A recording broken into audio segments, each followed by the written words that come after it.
2024년 서울의 겨울은 유난히 혹독했고 한남동의 밤거리는 마치 시간이 멈춘 듯한 정막 속에 잠겨 있었다. 영하 15도를 밑도는 살인적인 추위는 최고급 벤틀리 승용차의 이중 유리창 너머로도 스며들어오는 듯했다. 뒷좌석에 깊숙이 몸을 파묻은 강진혁 회장은 습관처럼 미간을 찌푸리며 차창 밖으로 흩날리는 눈발을 응시하고 있었는데 그의 눈빛은 밖의 날씨보다 더 차갑고 건조했다. 대한민국 재계서열 5위권인 대성그룹의 총수로서 그는 평생을 경쟁과 배신 그리고 냉혹한 결단 속에서 살아왔기에 감정이라는 것은 그에게 있어 사업상 불필요한 비용이거나 제거해야 할 약점에 불과했다. 오늘 역시 계열사 구조조정안을 승인하며 수천 명의 가장을 거리로 내모는 서류에 서명하고 돌아오는 길이었지만 그의 마음에는 죄책감 대신 오직 효율성에 대한 만족감만이 자리 잡고 있을 뿐이었다. 운전대를 잡은 김 기사는 룸미러로 힐끔거리며 상사의 기색을 살피느라 긴장한 기색이 역력했고 차 안에는 숨막히는 침묵만이 감돌았다. 눈이 너무 많이 내려 도로 사정이 좋지 않았기에 차는 평소보다 훨씬 느린 속도로 골목길을 지나고 있었는데 강 회장의 시선이 무심코 높은 담벼락 아래에 어두운 구석에 머물렀다. 처음에는 그저 누군가 버리고 간 쓰레기 봉투나 쌓인 녹무더기라고 생각했지만 가로등 불빛이 희미하게 비친 그곳에는 분명 사람의 형상을 한 작은 존재가 벽에 딱 달라붙어 있었다. 이 부촌의 한복판, 그것도 자정이 넘은 시각에 어린아이가 얇은 옷차림으로 밖에 나와 있다는 것은 상식적으로 이해할 수 없는 일이었기에 그는 자신도 모르게 운전기사에게 차를 세우라고 명령했다. 김 기사는 당황하며 브레이크를 밟았고 육중한 자체가 눈길 위에서 미세한 소음을 내며 멈춰 섰을 때 강진혁은 설명할 수 없는 기시감에 휩싸였다. 강 회장은 평소라면 결코 하지 않았을 행동을 했는데 그는 코트도 제대로 걸치지 않은 채 차 문을 열고 맹렬한 눈보라 속으로 발을 내디뎠다. 차가운 바람이 면도날처럼 뺨을 스치고 지나갔지만 그의 시선은 오직 벽을 보고 서 있는 작은 뒷모습에 고정되어 있었다. 가까이 다가갈수록 아이의 상태는 충격적이었는데 아이는 발에 맞지도 않는 낡은 슬리퍼를 신고 있었고 얇은 티셔츠 한 장만을 걸친 채 온몸을 사시나무 떨들을 떨고 있었다. 아이는 누군가에게 벌을 받고 있는 것이 분명해 보였는데 벽에 이마를 대고 서서 끊임없이 무언가를 중얼거리고 있었으며 그 모습은 마치 세상 모든 고통을 그 작은 어깨에 짊어진 듯 처연해 보였다.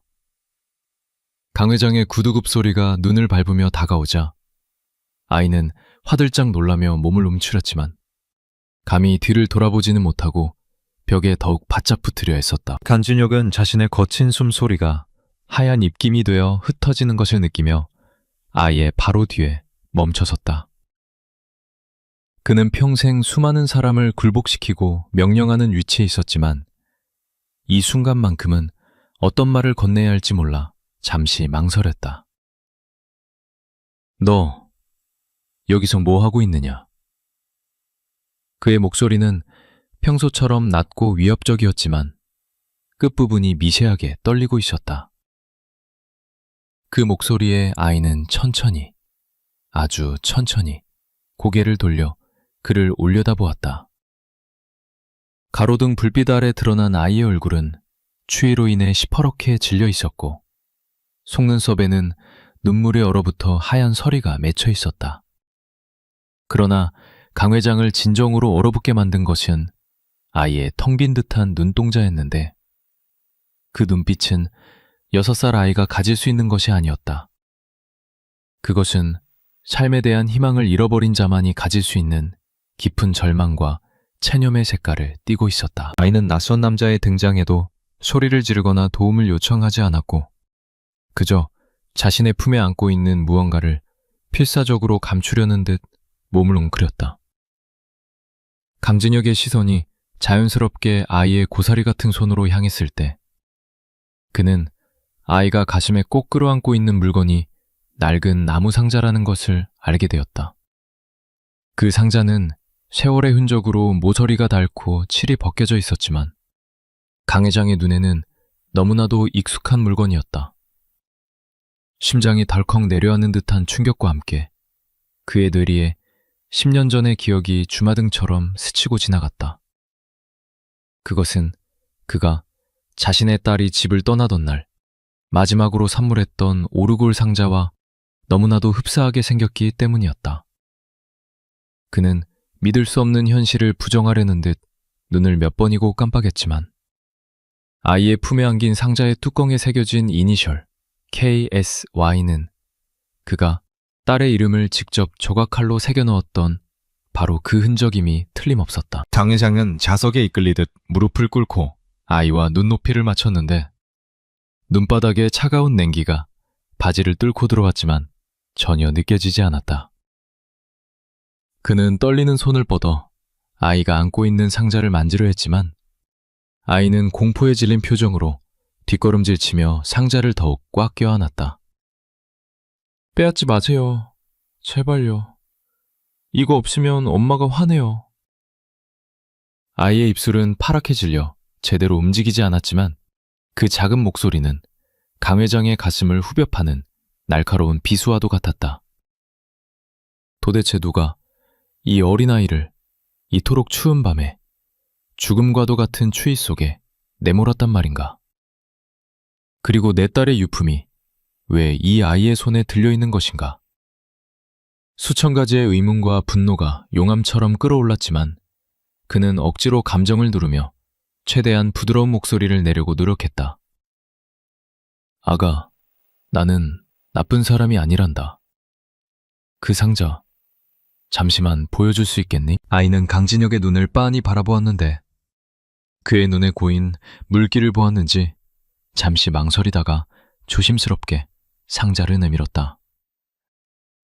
강 회장이 상자를 받아들고 뚜껑을 여는 순간 낡은 태엽 소리와 함께 구슬픈 멜로디가 흘러나왔고 그 안에는 꼬깃꼬깃 접힌 편지 한 통과 빛바랜 사진 한 장이 들어있었다.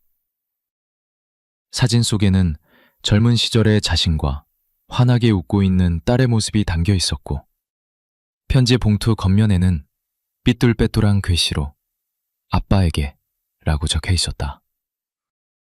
편지에는 핏자국인지 흙탕물인지 모를 얼룩이 묻어 있었고 그것을 보는 순간 강진혁의 이성은 끊어지고 말았다.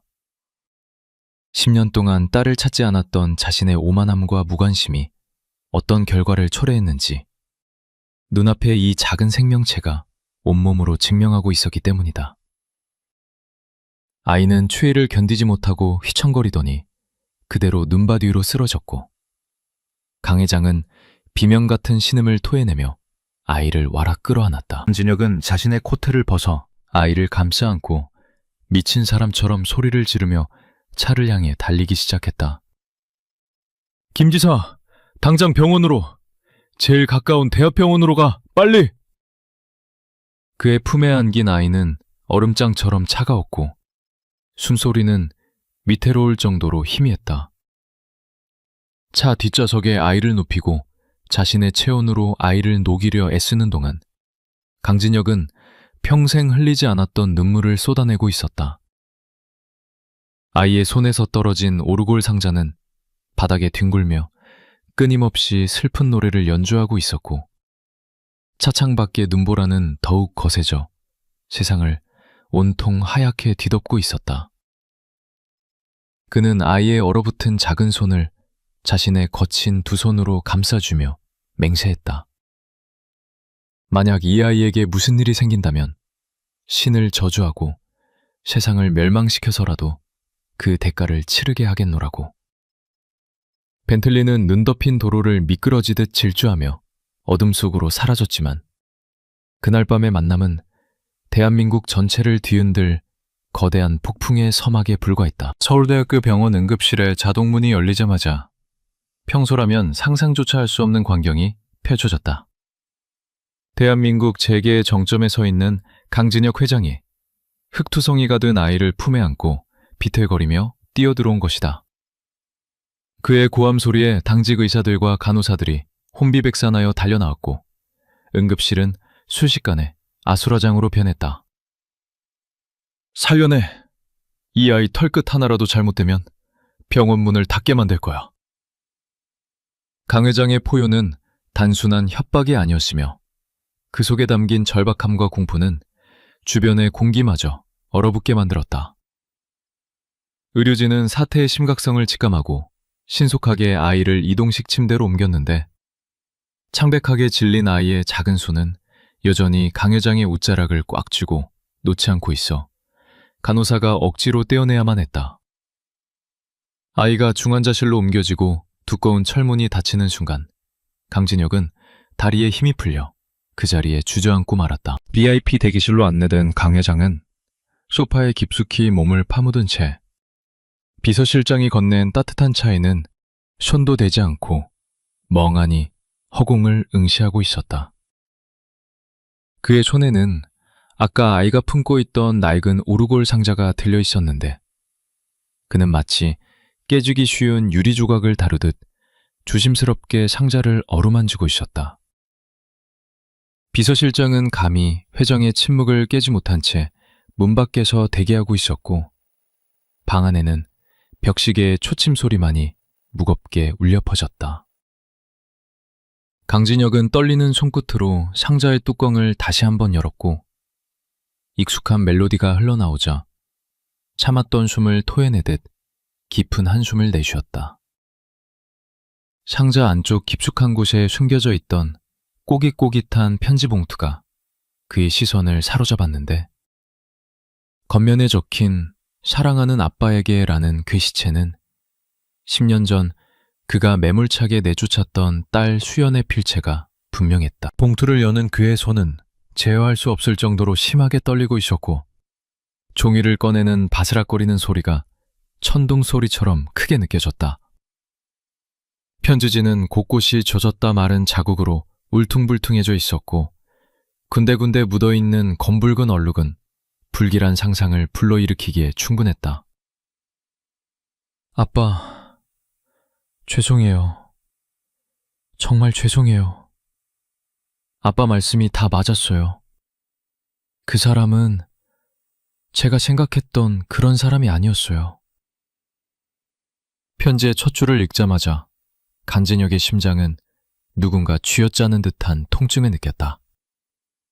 그는 딸이 가난하지만 성실한 청년과 결혼하겠다고 했을 때 그 결혼을 결사 반대하며 인연을 끊겠다고 선언했던 자신의 모진 모습을 떠올렸다. 자식 이기는 부모 없다는 말이 무색하게 그는 정말로 딸의 연락처를 차단하고 10년 동안 생사조차 확인하지 않았던 냉혈한이었다. 편지는 이어졌다. 저는 어떻게 되어도 상관없어요. 하지만 제 딸, 보라는 죄가 없잖아요. 아빠, 제발 보라를 구해주세요. 이 아이만큼은 저처럼 살게 하고 싶지 않아요. 글씨는 뒤로 갈수록 휘려 써져 있어 당시 딸이 얼마나 급박하고 두려운 상황에서 이 글을 남겼는지 짐작하게 했다. 마지막 문장은 거의 알아볼 수 없을 정도로 삐뚤어져 있었는데 아빠, 보고 싶어요. 사랑해요. 라는 말 뒤에는 눈물 자국으로 번진 잉크만이 남아있었다. 강진혁은 편지를 가슴에 품고 오열했다. 천하를 호령하던 대성그룹의 회장이 수많은 기업을 인수합병하며 피도 눈물도 없다고 불리던 그가 어린아이처럼 소리내어 울고 있었다. 딸이 자신에게 도움을 요청하려 했을 때 자신이 외면했던 그 시간 동안 딸은 지옥 같은 삶을 견디고 있었던 것이다. 그때 대기실 문이 조심스럽게 열리고 병원장이 직접 들어왔는데 그의 표정은 매우 어둡고 곤혹스러워 보였다. 강 회장은 급히 눈물을 훔치며 차가운 표정으로 돌아가려 애썼지만 붉게 충혈된 눈동자는 숨길 수 없었다. 보고해. 아이 상태는 어떤가? 그의 목소리는 잠겨 있었지만 그 속에 담긴 위압감은 여전했다. 병원장은 마른 침을 삼키며 조심스럽게 입을 열었다. 회장님, 아이의 상태가 생각보다 훨씬 심각합니다. 단순히 추위에 노출된 것만이 문제가 아닙니다. 병원장은 차트와 엑스레이 사진을 테이블 위에 펼쳐놓으며 설명을 이어갔는데 사진 속에 드러난 아이의 몸 상태는 의학적 지식이 없는 사람이 보기에도 처참한 수준이었다. 우선 극심한 영양실조 상태입니다. 6살이라고 하셨지만 신체 발달 상태는 4살 수준에도 미치지 못합니다. 위장에는 며칠 동안 음식물이 들어간 흔적이 거의 없고 위액만 가득 차 있어 위벽이 심각하게 손상되었습니다. 병원장의 설명이 이어질수록 강진혁의 주먹은 하얗게 질릴 정도로 꽉 쥐어졌다. 그리고 더 큰 문제는 전신에 걸친 다발성 타박상과 골절 흔적입니다. 늑골 2개는 부러졌다 붙은 흔적이 있고 등과 허벅지에는 둔기로 맞은 듯한 피하 출혈이 심각합니다. 특히 화상 자국도 발견되었는데 이건 담뱃불에 의한 것으로 추정됩니다. 병원장의 목소리가 미세하게 떨렸고 강 회장의 눈에서는 샬기가 뿜어져 나왔다. 그것은 단순한 분노를 넘어선 파괴적인 증오의 불꽃이었다. 담뱃불? 강진혁이 낮게 으르렁거렸다. 어떤 짐승만도 못한 놈들이 내 손녀에게. 그는 말을 잇지 못하고 입술을 깨물어 피가 배어나왔다. 병원장은 고개를 숙이며 덧붙였다. 지금은 저체온증으로 인한 쇼크 상태에서 벗어나 안정을 취하고 있지만 심리적인 트라우마가 더 걱정입니다. 잠시 의식이 돌아왔을 때도 의료진을 보고 극도의 공포 반응을 보였습니다. 강 회장은 자리에서 벌떡 일어났다. 내가 가보겠네. 병원장은 만류하려 했으나 강 회장의 결연한 눈빛을 보고는 조용히 길을 안내했다. 중환자실로 향하는 복도는 길고 차가웠고 강진혁의 발걸음은 천근만근 무거웠다. 유리창 너머로 보이는 아이 보라는 각종 의료 장비와 튜브에 둘러싸여 침대 위에 누워 있었는데 그 모습이 너무나 작고 위태로워 보여 금방이라도 사라질 것만 같았다. 방호복으로 갈아입고 중환자실 안으로 들어선 감 회장은 아이의 침대 곁에 조심스럽게 다가갔다. 가까이서 본 보라의 얼굴은 멍투성이었고 앙상하게 드러난 팔목은 부러질 듯 가늘었다. 그는 떨리는 손을 뻗어 아이의 머리카락을 쓸어 넘겨주었는데 아이는 무의식 중에도 그 손길에 흠칫 놀라며 몸을 움츠렸다. 잘못했어요, 엄마. 밥 안 먹을게요. 아이의 입에서 흘러나온 쉰 목소리는 강진혁의 심장을 산산조각냈다. 꿈속에서도 배고픔을 호소하는 것이 아니라 밥을 먹지 않겠다고 비는 아이. 밥을 먹는 것조차 죄가 되는 삶을 살아왔다는 증거였다. 강 회장은 아이의 작은 손을 자신의 크고 투박한 손으로 감싸주었다. 그 손은 너무나 차가웠지만 그는 자신의 온기가 조금이라도 전해지기를 간절히 기도했다. 보라야, 할아버지다. 늦게 와서 미안하다. 정말 미안하다. 강진혁은 아이의 귀에 대고 끊임없이 속삭였다. 그의 눈물방울이 아이의 뺨 위로 떨어졌다. 그때였다. 아이가 천천히 눈을 떴다. 초점 없는 눈동자가 허공을 헤매다 강진혁의 얼굴에 머물렀다.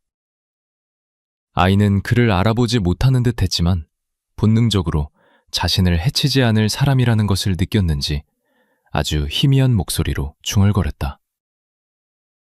아저씨, 천사예요?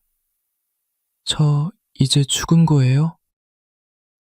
그 순진무구한 질문에 강 회장은 가슴이 미어지는 고통을 느꼈다. 죽음이 오히려 구원이라고 생각할 만큼 고통스러운 삶을 살았던 아이에게 그는 무슨 말을 해줄 수 있을까? 그는 억지로 미소를 지어 보이려 노력했지만 일그러진 얼굴은 울음과 웃음 그 어디쯤에 머물러 있었다. 아니란다 보라야. 여기는 천국이 아니지만 이제부터 네가 살게 될 세상은 천국보다 더 행복한 곳이 될 거야. 내가 그렇게 만들 거다. 강진혁의 목소리에는 흔들림 없는 결의가 담겨 있었다. 보라는 힘겹게 눈을 깜빡이다가 약기운 탓인지 다시 깊은 잠에 빠져들었다. 강 회장은 아이가 잠든 것을 확인한 후에도 한참 동안 자리를 뜨지 못했다. 그는 아이의 얼굴을 하나하나 뜯어보며 딸 수연의 어릴 적 모습을 찾으려 했었다. 오똑한 코, 긴 속눈썹, 인매가 딸을 쏙 빼닮아 있었다. 이렇게 예쁜 아이를, 자신의 핏줄을 그동안 지옥 속에 방치해두었다는 자책감이 다시금 밀려왔다. 하지만 지금은 자책만 하고 있을 때가 아니었다. 그는 아이의 이마에 입을 맞춘 뒤 결연한 표정으로 중환자실을 나섰다. 대기실로 돌아온 강 회장은 비서실장을 호출했다. 그의 눈빛은 조금 전에 슬픔을 거두고 다시 냉철한 사업가의 그것으로, 아니, 그보다 더 무시무시한 포시자의 눈빛으로 변해 있었다. 김 실장, 지금 즉시 내 개인 변호인단과 정보팀을 전원 소집해. 비서실장은 회장의 분위기가 완전히 달라진 것을 감지하고 즉각 수첩을 꺼내들었다. 네, 회장님. 어떤 안건으로 소집하시는지요? 감 회장은 창밖의 어둠을 응시하며 차갑게 내뱉었다. 내 손녀, 보라의 친권 문제와 지난 10년 동안 내 딸과 손녀에게 일어난 모든 일을 낱낱이 파헤칠 거야. 그리고 그 과정에서 연루된 자가 누구든 그게 내 딸을 죽음으로 몰고 간 놈들이라면. 그는 잠시 말을 멈추고 주먹을 꽉 쥐었다. 뼈마디가 우두둑 소리를 냈다. 살려달라고 빌 때까지 밟아줄 생각이다. 법이 허용하는 범위 내에서, 아니, 법을 넘어서라도 가장 고통스러운 방법으로. 강진혁의 지시는 구체적이고 신속했다. 그는 단순히 감정적인 복수만을 계획하는 것이 아니었다. 그는 자신의 모든 재력과 권력을 동원하여 상대를 완벽하게 파멸시킬 체계적인 작전을 구상하고 있었다. 우선 아이의 신원을 30분 내로 정확히 파악하고 그 앱이라는 작자와 계모의 신상정보, 금융거래 내역, 통화기록, 심지어 초등학교 생활기록부까지 전부 털어와. 먼지 한 톨까지 놓치지 마. 비서실장은 등골이 서늘해짐을 느끼며 고개를 숙였다. 대선그룹 정보팀의 능력이라면 30분이면 대통령의 숨겨진 사생활까지도 찾아낼 수 있을 정도였기에 그들의 운명은 이미 결정된 것이나 다름없었다. 새벽 3시. 병원 복도는 고요했지만 강 회장의 병실안은 팽팽한 긴장감으로 가득 찼다. 정보팀장이 태블릿 PC를 들고 급하게 들어왔다. 회장님, 지시하신 사항에 대한 1차 보고입니다. 강 회장은 턱짓으로 보고를 시작하라고 지시했다. 정보팀장은 화면을 띄우며 설명을 시작했다. 아이의 이름은 김보라, 6세. 부친은 김철수. 현재 무직이며 도박빚이 상당합니다. 계모는 이영자, 전직 다단계 판매원으로 사기 전과가 있습니다. 화면에 뜬 두 남녀의 사진을 보는 순간 강 회장의 눈매가 날카로워졌다. 관상만 보아도 파멸과 비열함이 덕지덕지 묻어있는 얼굴들이었다. 친모인 강수연님은 2년 전 교통사고로 사망 처리되었으나 사고 경위가 석연치 않은 점이 발견되었습니다. 당시 보험금 수령인이 김철수로 되어 있었고 그 돈은 대부분 도박으로 탕진된 상태입니다. 사고가 아니라 살인일 수도 있다는 건가? 강 회장의 목소리가 낮게 깔렸다. 정보팀장은 조심스럽게 대답했다. 심증은 가지만 물증이 부족하여 단순 사고로 종결되었습니다. 하지만 재조사를 한다면 충분히 뒤집을 수 있을 것으로 보입니다. 그리고 보라 양에 대한 실종 신고가 접수되지 않았습니다. 대신 이빌이 최근 아동수당을 부정수급하기 위해 보라 양이 집에 있는 것처럼 꾸민 정황이 포착되었습니다. 강 회장은 헛웃음을 터뜨렸다. 제 자식이 없어진 것도 모르고 돈 챙길 궁리만 했다는 거군. 아니지. 알면서도 모른 척했거나. 그는 자리에서 일어나 창가로 다가갔다. 유리창에 비친 자신의 얼굴은 분노로 일그러져 있었지만 눈빛만은 그 어느 때보다 맑고 차가웠다. 이놈들이 보라가 없어진 걸 언제쯤 알게 될까? 강 회장이 혼잣말처럼 중얼거렸다. 비서실장이 대답했다. 아마 내일 아침이면 알게 될 겁니다. 하지만 신고를 할지는 미지수입니다. 자신들의 학대 사실이 드러날까봐 숨길 가능성이 높습니다. 강 회장은 고개를 저었다. 아니, 그들은 반드시 신고할 거야. 돈 냄새를 맡는 하이에나 같은 족속들이니까. 보라가 없어지면 수당도 끊기고 혹시라도 누가 데려가서 키우겠다고 하면 양육비를 뜯어낼 기회라고 생각할 테지. 그는 뒤를 돌아보며 서늘한 미소를 지었다. 그들이 제 발로 찾아오게 만들어야 해. 아주 극적인 무대를 준비해야겠어. 강 회장은 비서실장에게 새로운 지시를 내렸다. 언론 통제는 하되 일부러 흘릴 정보는 준비해.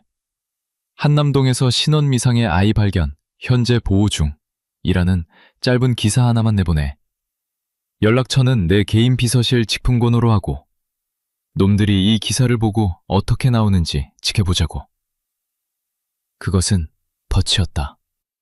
탐욕스러운 쥐새끼들을 잡기 위해 놓은 달콤하고도 치명적인 닭. 강진혁은 사냥꾼의 인내심으로 기다릴 준비가 되어 있었다. 그는 다시 소파에 앉아 오르골 상자를 열었다. 슬픈 멜로디가 다시 방안을 채웠지만 이번에는 그 소리가 단순한 슬픔이 아닌 다가올 심판을 알리는 장송곡처럼 들렸다. 한편 병원 밖 세상은 여전히 룸보라가 몰아치고 있었다. 서울의 낡은 빌라촌 반지하 방에서는 김철수와 이영자가 술판을 벌이고 있었다. 야, 그기 집에 들어왔냐? 김철수가 소주잔을 비우며 퉁명스럽게 물었다. 이영자는 닭발을 뜯으며 심드렁하게 대답했다. 몰라. 추우면 기어 들어오겠지. 문 잠궈놨으니까 밖에서 좀 떨다가 정신 차리면 들여보내줄 거야. 그래야 말을 잘 듣지. 두 사람은 낄낄거리며 웃었다. 자신들의 딸이, 아니 그들이 돈줄이라고 부르는 아이가 지금 대한민국 최고의 권력자 품에 안겨 있으며 그로 인해 자신들의 목에 칼날이 겨누어지고 있다는 사실은 꿈에도 모른 채. 그들의 밤은 깊어가고 있었고 그것은 그들이 누릴 수 있는 마지막 평온한 밤이 될 것이었다. 병원 VIP 병동의 밤은 그렇게 깊어갔다. 강 회장은 뜬 눈으로 밤을 지새우며 보라의 곁을 지켰다. 의료진이 수시로 드나들며 아이의 상태를 체크했고 다행히 보라의 체온은 조금씩 정상 범위로 돌아오고 있었다. 새벽녘 아이의 호흡이 한결 편안해진 것을 확인한 강 회장은 그제야 잠시 쪽잠을 청할 수 있었다. 꿈속에서 그는 딸 수연을 만났다. 수연은 예전처럼 환하게 웃으며 그에게 손을 흔들었고 그 옆에는 건강해진 보라가 함께 있었다. 꿈에서 깬 강 회장의 눈가에는 다시 한번 눈물이 고여 있었지만 그의 마음은 한결 가벼워져 있었다. 그는 맹세했다. 이 꿈을 반드시 현실로 만들겠노라고.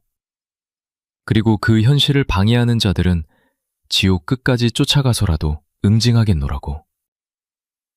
날이 밝아오고 있었다. 심판의 날이 밝아오고 있었다. 눈부신 아침 햇살이 병실의 커다란 창을 통해 쏟아져 들어오고 있었지만 침대 위에서 눈을 뜬 보라에게 그 빛은 따뜻함보다는 두려움의 대상이었다. 보라는 자신이 누워있는 곳이 어디인지 파악하기도 전에 본능적으로 몸을 웅크리며 이불 속으로 숨어들었다. 푹신한 매트리스와 부드러운 이불의 감촉은 태어나서 처음 느껴보는 것이었기에 아이는 자신이 죽어서 천국에 온 것인지 아니면 꿈을 꾸고 있는 것인지 혼란스러웠다. 하얀 천장은 너무나 높았고 공기 중에서는 곰팡이 냄새 대신 은은한 소독약 냄새와 꽃향기가 섞여나고 있었다. 보라는 조심스럽게 이불 밖으로 고개를 내밀어 주위를 살폈는데 방 안에는 텔레비전에서나 보았던 고급스러운 가구들이 가득 차 있어 다시금 겁을 먹고 말았다. 혹시라도 자신이 남의 집에 몰래 들어온 것으로 오해받아 더 무서운 벌을 받게 될까봐 아이의 작은 심장은 퍼질 듯이 두근거렸다. 그때 병실 문이 부드럽게 열리며 강진혁 회장이 들어왔는데 그는 평소의 완벽한 정장 차림이 아닌 다소 편안한 옷차림을 하고 있었다. 그는 밤새 한숨도 자지 못한 듯 눈밑이 검게 그늘져 있었지만 아이를 바라보는 눈빛만은 봄 햇살처럼 따뜻했다. 일어났니 아가? 몸은 좀 어때? 아픈 데는 없고? 감 회장은 최대한 목소리를 낮춰 부드럽게 물었지만 보라는 화들짝 놀라며 침대 구석으로 뒷걸음질 쳤다. 아이의 눈에는 경계심이 가득했고 마른 입술은 파르르 떨리고 있어 보는 이의 마음을 아프게 했다. 강 회장은 아이가 놀라지 않도록 침대에서 조금 떨어진 의자에 조심스럽게 앉으며 미소를 지어 보였다.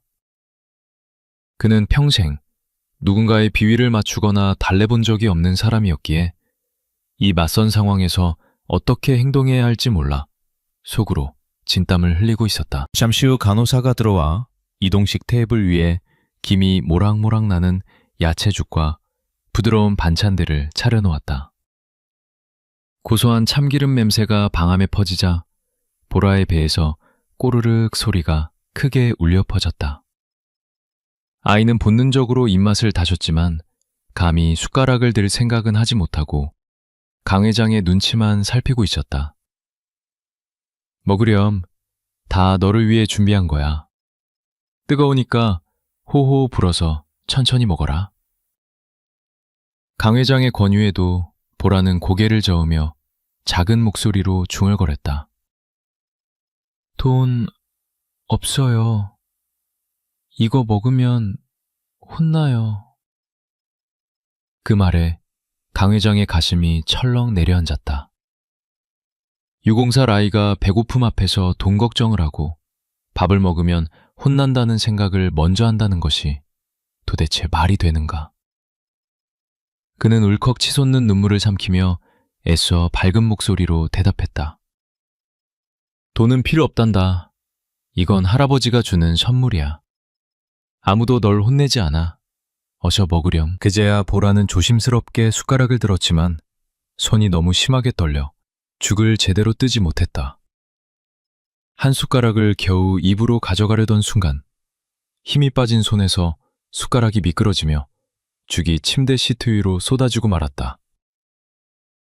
쨍그랑 소리와 함께 하얀 시트에 죽이 엎어지자 보라의 얼굴은 순식간에 사색이 되었다. 아이는 비명을 지르듯 짧게 숨을 들이키더니 링거 바늘이 꽂힌 팔을 개의치 않고 침대에서 뛰어내려 바닥에 납작 엎드렸다. 잘못했습니다. 잘못했습니다. 닦을게요. 지금 바로 닦을게요. 때리지 마세요. 제발 때리지 마세요. 아이는 바닥에 이마를 찌으며 빌기 시작했고 공포에 질려 과호흡 증세를 보이기 시작했다. 그 모습은 단순한 실수를 한 아이의 반응이 아니라 생존을 위협받는 극한의 상황에 놓인 사람의 처절한 몸부림이었다. 장 회장은 반사적으로 몸을 날려 바닥에 엎드린 아이를 끌어안았다. 아이는 그의 손길이 닿자 자지러지듯 비명을 지르며 몸부림쳤지만 강 회장은 아이를 놓지 않고 더욱 꽉 껴안았다. 괜찮아, 보라야. 괜찮아. 쏟아도 돼. 다 쏟아도 괜찮아. 그는 아이의 등을 쓰다듬으며 목이 터져라 외쳤다. 아무도 널 때리지 않아. 할아버지가 다 치우면 돼. 이불은 100번이고 1000번이고 다시 사면 된다. 그러니까 제발, 제발 이러지 마라. 감회장의 목소리도 물기에 젖어 떨리고 있었다. 그의 품 안에서 바들바들 떨던 보라는 자신에게 날아오는 주먹이나 발길질 대신 따뜻한 체온과 부드러운 손길이 느껴지자 서서히 진정하기 시작했다. 하지만 여전히 두려움이 가시지 않은 눈으로 강 회장을 올려다보며 물었다. 정말 안 때려요?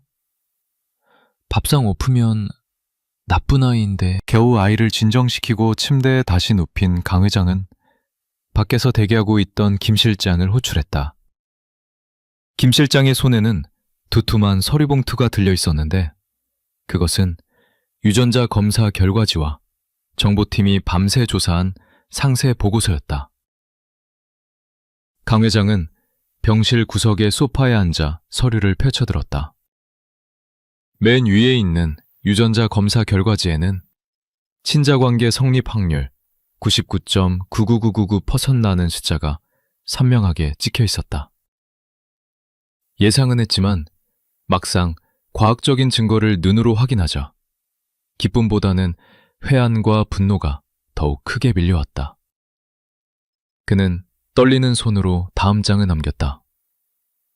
그곳에는 지난 10년, 그리고 특히 최근 2년 동안 보라가 겪어야 했던 지옥 같은 삶의 기록이 적나라하게 담겨 있었다. 보고서의 첫 줄부터 마지막 줄까지 인간의 탈을 쓰고는 저지를 수 없는 만행들이 빼곡했다. 보고서에 따르면 딸 수연이 사망한 후 김철수와 이영자는 보라를 법적인 보호자 자격으로 데려갔다. 그들의 목적은 명확했는데 수연이 남긴 사망보험금 5억 원과 매달 나오는 유족연금, 그리고 지자체에서 나오는 각종 아동수당이었다. 그들은 보라를 걸어다니는 통장 취급을 했지만 정작 아이에게 들어가는 돈은 10원 한 푼도 아까워했다. 아이에게는 유통기한이 지난 편의점 폐기 음식이나 먹다 남은 찌꺼기를 주었고 옷은 헌옷 수거함에서 주워다 입혔다. 그들에게 보라는 가족이 아니라 돈을 뱉어내는 기계이자 화풀이 배상인 짐짝에 불과했다. 동네 사람들의 눈을 피하기 위해 겉으로는 평범한 가족처럼 행세했지만 집안에서는 철저한 계급사회가 존재했고 보라는 그 최하위 계층인 노예보다 못한 존재였다. 특히 바발 사건에 대한 기록은 강 회장의 이성을 마비시키기에 충분했다. 정보팀이 확보한 옆집 주민의 증언에 따르면 보라가 쫓겨나던 그날 밤의 사연은 정말로 바발 한 톨 때문이었다.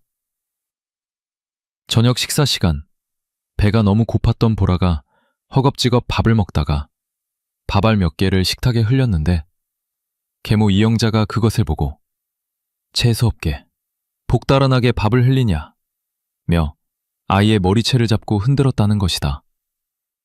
김철수는 말리기는커녕 교육을 시켜야 한다 며 아이를 한겨울 밤에 내복바람으로 쫓아냈고 반성할 때까지 들어오지 마 라며 문을 잠가버렸다. 영하 15도의 날씨에 6살 아이를 밖으로 내몬 것은 사실상의 살인 미수나 다름없는 행위였다. 강 회장은 보고서를 쥐고 있는 손에 힘을 주어 종이가 구겨지다 못해 찢어질 지경이었다. 이것들이 감히 내 핏줄을 잉여 취급을 해? 강 회장이 지씹듯 내뱉은 말 속에는 잉여라는 단어가 뼈아프게 박혀 있었다. 보고서 한 구석에는 김철수가 친구들과 주고받은 메시지 내용이 캡처되어 있었는데 거기에는 보라를 혹덩이, 밥만 축내면 식충이, 어차피 남의 씨앗이라고 지칭하며 낄낄거리는 내용이 담겨 있었다. 그들에게 보라는 필요할 때는 돈을 타내는 도구였고 필요 없을 때는 밥그릇 하나를 더 축내는 귀찮은 존재, 즉 제거하고 싶은 나머지였던 것이다. 강진혁 자신도 기업을 운영하며 구조조정이라는 명목하에 잉여 인력을 잘라내는 일을 서슴지 않았지만 죄 없는 어린 생명에게, 그것도 자신의 딸이 목숨 바쳐 지켜낸 아이에게 이런 짓을 저질렀다는 사실은 그를 견딜 수 없게 만들었다. 그는 자신이 살아온 방식에 대한 근본적인 회의감과 함께 이 악마들을 심판할 자격이 자신에게 있는지 자문했다. 하지만 자책은 잠시였다. 지금 중요한 것은 보라를 지키는 일이었다. 강 회장은 김 실장을 바라보며 차갑게 명령했다. 변호사들에게 전해 친권 박탈 소송은 기본이고 아동학대 중상해, 살인 미수, 사기, 횡령 등 갖다 붙일 수 있는 모든 죄목을 다 찾아내서 고소장을 작성하라고. 그리고 언론 플레이 준비는 되었나? 김 실장은 즉각 대답했다. 네 회장님, 이미 주요 언론사 사회부 기자들에게 소스를 흘렸습니다. 재벌 회장의 잃어버린 손녀, 학대 가정에서 기적적 구조라는 타이틀로 기사가 나가면 여론은 순식간에 들끓을 겁니다. 그리고 김철수와 이영자의 신상을 털어 인터넷 커뮤니티에 유포할 준비도 마쳤습니다. 그들이 사회적으로 매장되는 것은 시간 문제입니다. 강 회장은 만족스러운 듯 고개를 끄덕였다. 좋아. 하지만 너무 빨리 죽게 두지는 마. 천천히, 아주 천천히 목을 조여야 해. 강 회장은 다시 침대로 다가가 잠든 보라의 얼굴을 내려다보았다. 진정제를 맞고 잠든 아이의 속눈썹은 여전히 젖어 있었고 미간은 찌푸려져 있어 꿈속에서도 고통받고 있음을 짐작케 했다. 그는 조심스럽게 아이의 헝클어진 머리카락을 정리해주며 나지막이 속삭였다. 보라야, 이제 무서워하지 마라. 할아버지가 널 짐짝 취급한 그놈들을 진짜 쓰레기로 만들어버려주마. 그리고 너는 이 세상에서 가장 귀한 보석이 될 거야. 대성그룹의 유일한 상속녀로서 누구도 감히 너를 넘볼 수 없는 높은 곳에 앉혀주마. 그것은 단순한 다짐이 아니라 자신의 남은 생을 건 약속이었다. 강진혁의 눈빛은 더 이상 흔들리지 않았다. 그는 이제 기업가가 아닌 복수의 화신이 되어 움직이기 시작했다. 병실 밖 복도에서는 이미 경호원들이 삼엄한 경계를 펼치고 있었고 병원 로비에는 소문을 듣고 몰려든 기자들이 장사진을 치고 있었다. 대한민국 전체가 이 충격적인 뉴스에 주목하기 시작했고 김철수와 이영자가 살고 있는 반지하 방으로도 서서히 포위망이 좁혀오고 있었다. 폭풍 전야의 고요함 속에서 강진혁은 오르골 상자를 다시 열었다. 슬픈 멜로디 대신 이번에는 톱니바퀴가 맞물려 돌아가는 소리가 마치 전쟁의 서막을 알리는 북소리처럼 들려왔다. 그는 딸의 사진을 어루만지며 마음속으로 말했다. 수연아, 지켜봐라. 아빠가 어떻게 죗값을 치르는지, 그리고 저 악마들이 어떻게 파멸하는지. 창밖에는 다시 눈이 내리기 시작했지만 병실 안은 이제 더 이상 춥지 않았다. 보라의 새로운 인생은 이제 막 시작되고 있었다. 서울의 반지하 방은 대낮임에도 불구하고 어두침침했고 바닥에는 어젯밤 마시다만 소주병들이 볼링핀처럼 나뒹굴고 있었다. 김철수는 찌를 듯한 두통을 느끼며 눈을 떴는데 갈라진 목소리로 습관처럼 보라를 찾았다. 야, 기집애야, 물 가져와. 귀가 먹었어? 평소라면 벌써 쪼르르 달려와 물그릇을 대령했을 아이가 아무런 대답이 없자 그는 짜증이 머리끝까지 치솟아 이불을 걷어찼다. 그는 비틀거리며 일어나 방문을 벌컥 열었지만 아이가 자는 좁은 베란다 쪽 쪽방은 텅 비어 있었고 찬바람만이 휑하니 불어오고 있었다. 순간적으로 술이 확 깨는 느낌과 함께 불길한 예감이 스쳐 지나갔는데 그것은 아이에 대한 걱정이 아니라 자신의 수입원이 사라졌다는 것에 대한 본능적인 공포였다. 그는 욕설을 내뱉으며 안방에서 자고 있는 이영자를 거칠게 흔들어 깨웠다. 야, 일어나봐. 그 기집애가 없어졌어. 도망간 것 같다고. 이영자는 부스스한 얼굴로 일어나 짜증 섞인 목소리로 대꾸했다. 뭐라고? 그 조그만 게 어딜 가? 어제 문 잠궈놨잖아. 화장실에 처박혀 있는 거 아니야? 두 사람은 좁은 집안을 이잡듯 뒤졌지만 보라의 흔적은 어디에도 없었다. 현관문은 굳게 닫혀 있었지만 낡은 방범창 하나가 헐거워져 있는 것이 눈에 띄었다. 김철수는 머리를 감싸주며 주저앉았다. 미치겠네, 진짜. 당장 다음 주에 수급비 들어오는데 그년 없으면 확인조사 나왔을 때 어떡해? 그리고 보험금 남은 거 타내려면 걔 명의가 필요한데. 그들의 대화 속에는 아이의 안위에 대한 걱정은 단 한 톨도 없었고 오직 돈에 대한 탐욕과 자신들의 안위에 대한 걱정만이 가득 차 있었다. 그때 거실 구석에 켜져 있던 텔레비전 뉴스 속보가 두 사람의 시선을 사로잡았다. 한남동 주택가에서 학대 의심 아동 발견. 대기업 회장이 직접 구조. 앵커의 긴박한 목소리와 함께 모자이크 처리된 아이의 사진이 화면에 떠올랐다. 흐릿한 화면이었지만 이영자는 단박에 알아차렸다. 여보, 저거 봐. 저 옷, 내가 헌옷 수거하면서 주워다 입힌 거잖아. 그리고 저거, 보라가 맨날 끌어안고 다니던 그 궁상 맞은 상자 아니야? 두 사람의 눈이 휘둥그레졌다. 화면 하단에는 아이를 보호하고 있는 사람이 대성그룹 강진혁 회장이라는 자막이 흐르고 있었다. 순간 김철수의 뇌리에 번개 같은 생각이 스쳐 지나갔다.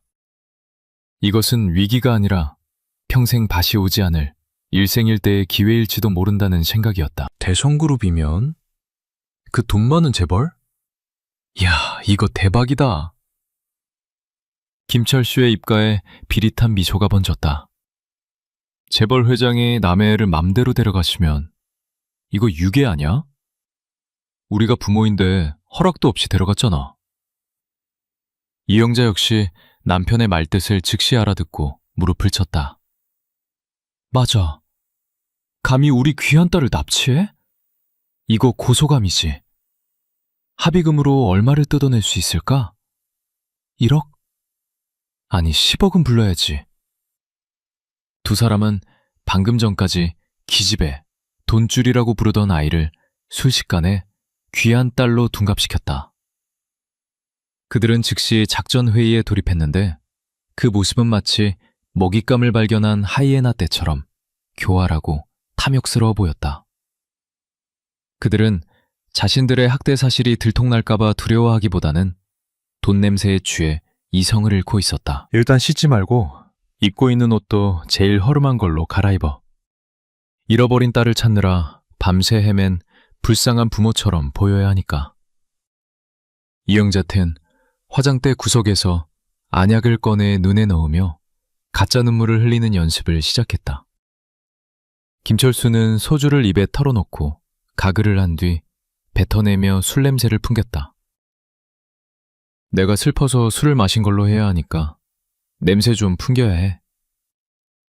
그들은 거울 앞에서 서로의 표정을 점검하며 킬킬거렸다. 당신 연기 좀 하는데? 탤런트 해도 되겠어? 악마가 존재한다면 바로 이런 모습일 것이다. 그들은 자신들이 저지른 죄악이 얼마나 큰지 짐작조차 하지 못한 채 스스로 호랑이 굴로 들어가는 줄도 모르고 들떠 있었다. 그들은 택시를 잡아타고 한남동, 대한민국 상위 1%가 산다는 그곳으로 향했다. 대성그룹 회장 저택 앞은 이미 정보를 입수한 기자들로 북새통을 이루고 있었다. 강진혁 회장이 일부러 흘린 정보 덕분에 대중의 관심은 재벌 회장과 버려진 아이라는 미스터리에 집중되어 있었다. 택시에서 내린 김철수와 이영자는 웅장한 저택의 위용에 잠시 기가 죽었지만 곧이어 몰려드는 카메라 플래시 세례에 정신을 차리고 계획했던 연기를 시작했다. 내 딸, 우리 보라 내놔! 이 도둑놈들아! 김철수가 철문을 두드리며 고래고래 소리를 지르기 시작했다. 이영자는 바닥에 주저앉아 땅을 치며 통곡했다. 아이고, 우리 불쌍한 보라야. 엄마가 너 찾느라 피가 마른다. 재벌이면 다야? 왜 남의 새끼를 훔쳐가? 기자들은 이 자극적인 장면을 놓치지 않고 셔터를 눌러댔고 마이크를 들이대며 질문을 쏟아냈다. 두 분이 아이의 부모님이십니까? 아이가 학대를 당했다는 의혹이 있는데 사실입니까? 기자의 질문에 이영자는 기가 막힌다는 듯 눈을 부라렸다. 학대라뇨? 우리 보라가 얼마나 귀하게 자란 아이인데. 밥 안 먹으면 쫓아다니면서 먹이고 감기라도 걸릴까봐 노심초사 키웠어요. 어젯밤에 잠깐 짜 쓰레기 버리러 나갔다가 길을 잃은 건데 그걸 낼름추하다가 나치범 취급을 해요? 그녀의 거짓말은 청산유수처럼 쏟아져 나왔고 눈물 연기는 아카데미 주연상감이었다. 김철수는 옆에서 거들며 분노한 아버지의 모습을 연출했다. 대기업 회장이 서민을 이렇게 짓밟아도 되는 겁니까? 우리 딸 당장 돌려주지 않으면 청와대 민원 넣고 여기서 분신이라도 할 겁니다. 그들의 시호는 점점 더 과격해졌고 주변의 동정 여론을 자극하려 했었다. 한편 그 시각 저택 내부의 보안실. 벽면을 가득 채운 대형 모니터들이 대문 밖의 상황을 다각도로 비추고 있었고 그 앞에는 강진혁 회장이 팔짱을 낀 채 서늘한 눈빛으로 화면을 응시하고 있었다. 그의 곁에는 김 비서실장과 보안팀장이 긴장한 표정으로 서 있었다. 화면 속에서 울부짖는 두 남녀의 모습은 가증스러움을 넘어 구역질이 날 정도였다. 고성능 마이크를 통해 그들이 소곤거리는 소리까지 생생하게 들려왔는데 야, 기자들 많이 왔네. 좀 더 크게 울어봐. 라는 김철수의 속삭임이 스피커를 통해 흘러나오자 보안실 안의 공기는 더욱 차가워졌다. 강 회장의 인매가 비틀리며 조소했다.